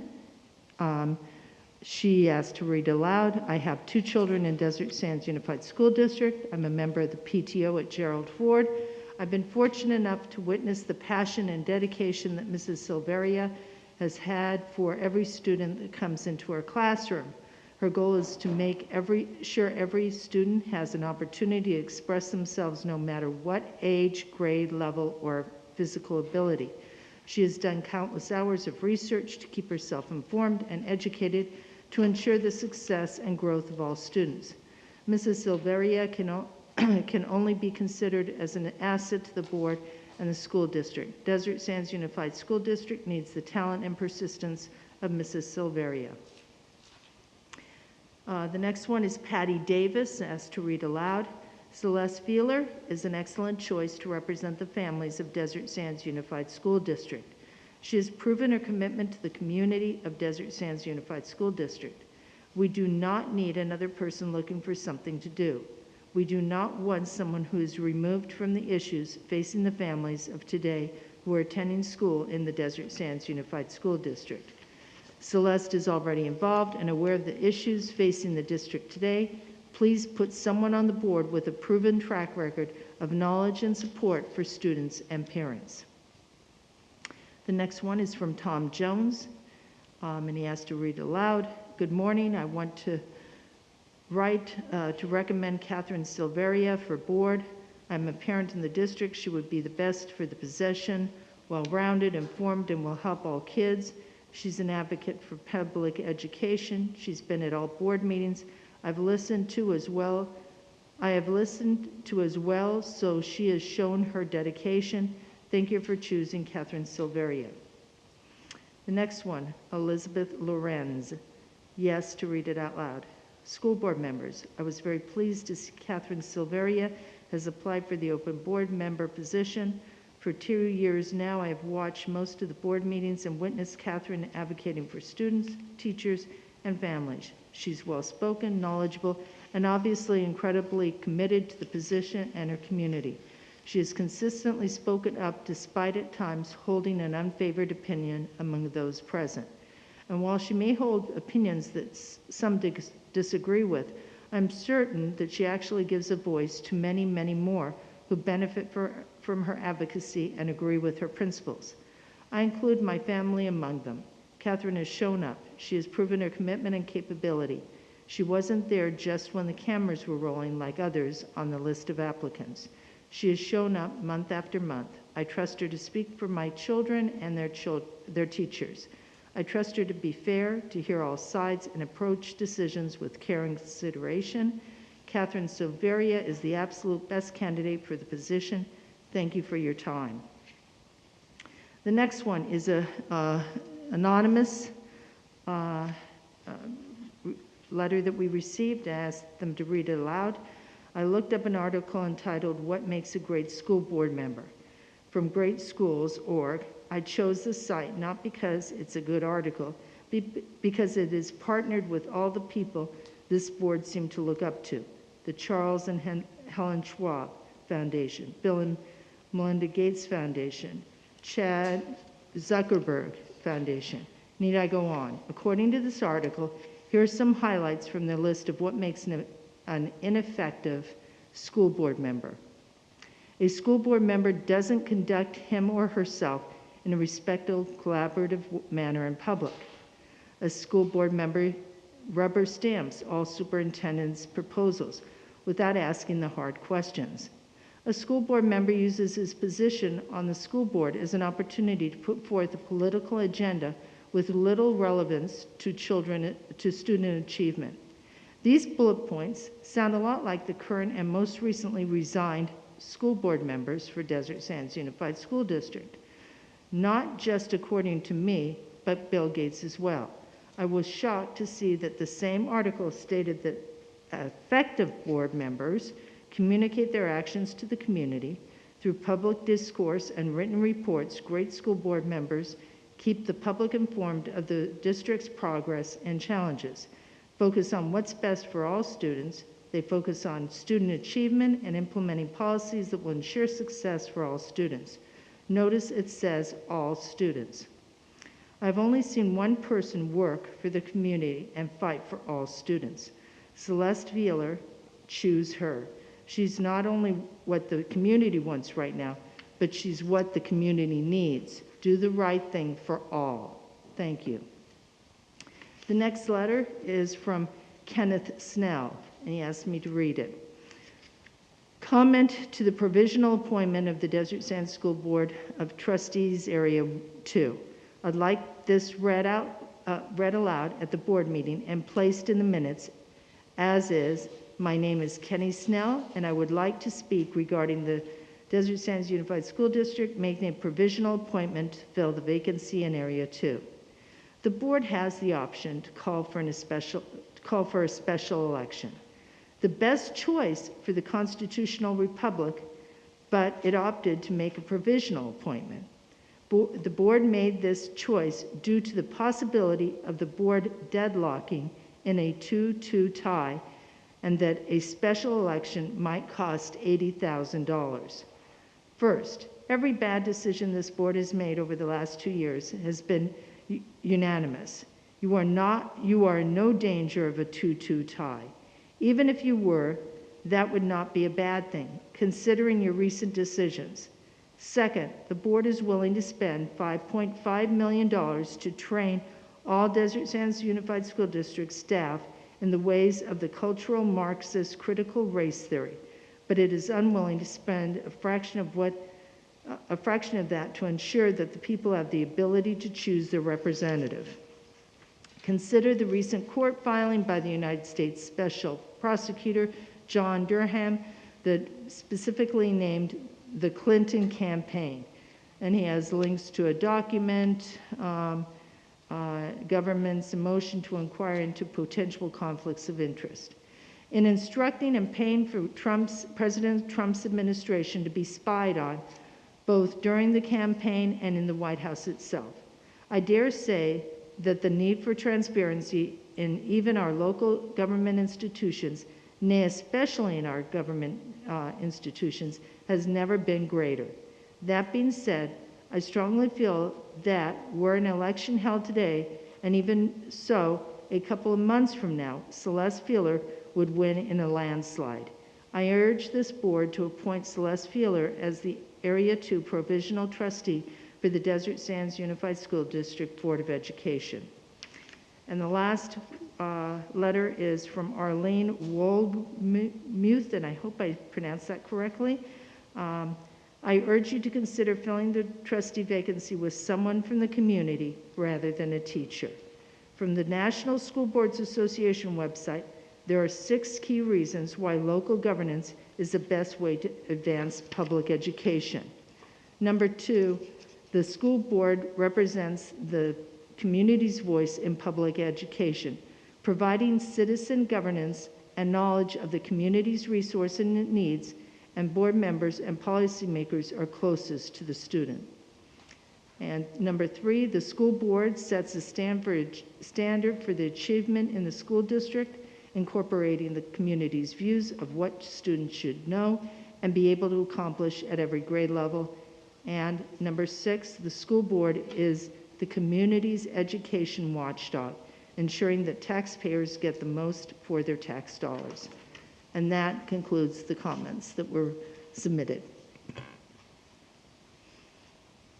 Moving on to item number 7, General Functions, Board of Education. Item 7.1 is the appointment to fill board vacancy in Trustee Area 2. Is there a nomination for the provisional appointment of a trustee to Trustee Area 2?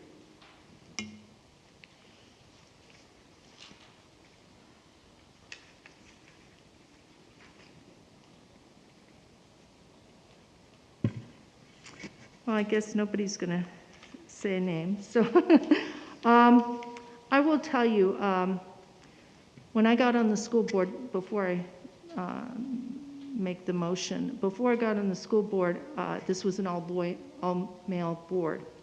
There were no teachers on the school board.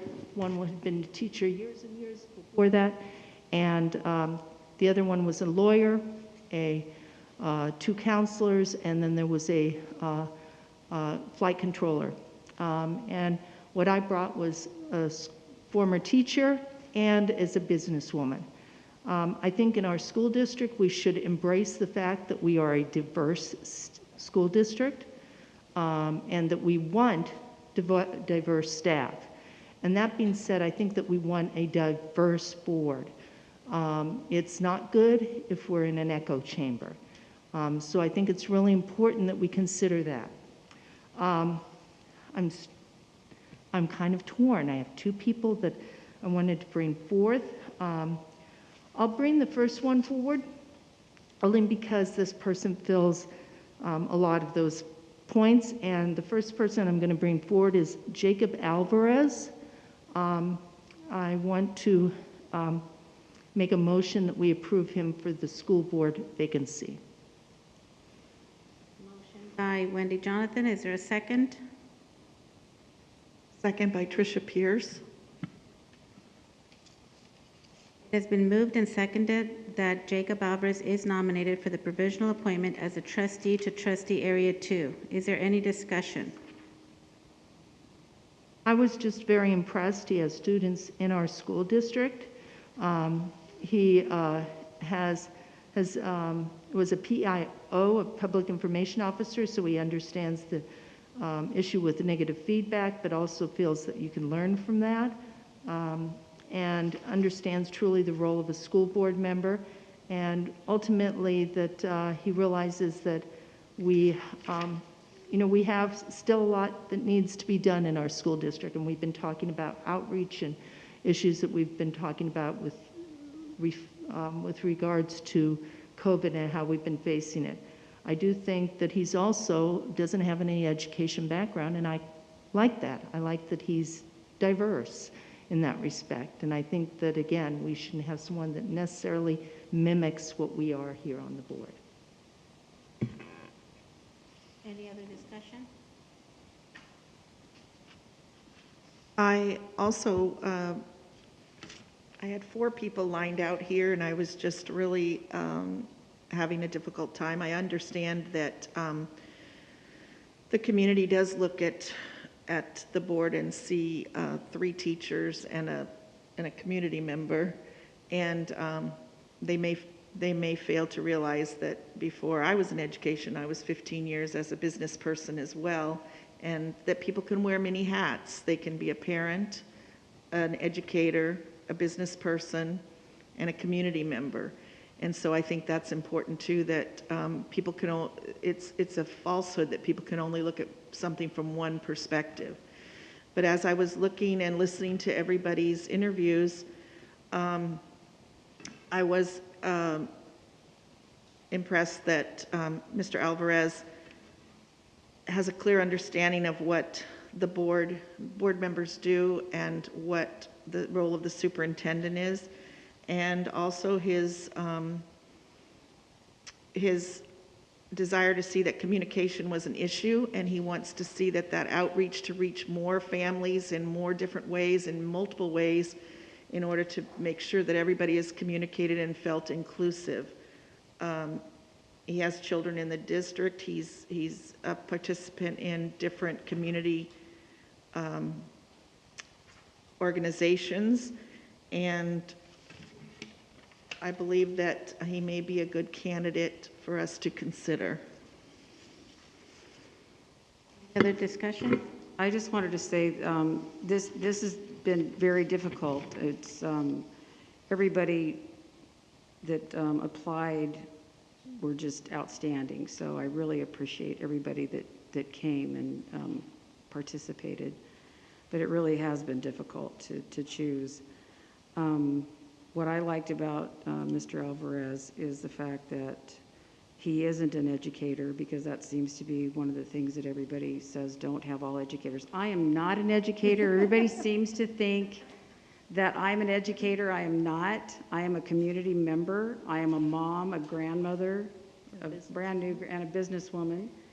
My late husband was a teacher at CD High School. My mother was a teacher, and my uncle. Anyway, I have a lot of teachers in my family, but I'm not a teacher. So I just want to clear that up, because I keep hearing people say that about, all of us are educators. So anyway, but I like the fact that Jacob was talking about foster care, foster kids, and about helping our kids with mental, help, and that it's very important, and we've talked about this before too, how it's very important about being at grade level 2 and kids being able to read and really have an understanding at that point to be able to really move forward.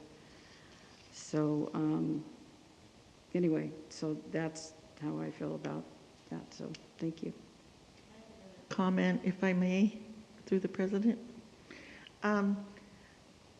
I have never participated in any interview panel like this, and it was very difficult, because people maybe think you go back and discuss this in the back when you're going to the restroom or whatever, but we can't, in many issues, we can't talk to anybody about any of this. And when we come out here as a board, and because of the Brown Act, we, and transparency, all our discussion has to take place here in public. And so it's very difficult to try to come up with such a great pool of candidates and try to reconcile what would be the best thing to do. So, and without meaning to say that being a teacher is a bad thing, I don't see that, but I do understand that parents want a voice. Everybody, most of the people that have applied are all a parent in one way or another, so they all have that perspective. And they all care about kids, and I do believe that that's a really crucial thing, since that's our duty, is to put students first and to make sure our district is fiscally and funded and responsible. So, Comments? Discussion? Hearing none, calls for the question. All those in favor say aye. Aye. All those opposed say nay. Nay. Any abstentions? Motion carries 3-0.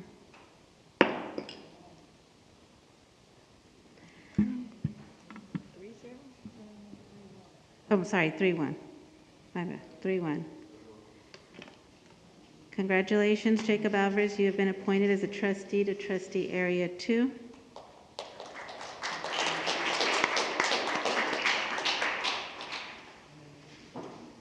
And adjournment. Is there a motion to adjourn the meeting? I'll move. Linda Porras. Is there a second? Second, Wendy Jonathan. All those in favor say aye. Aye. Aye. Any opposed?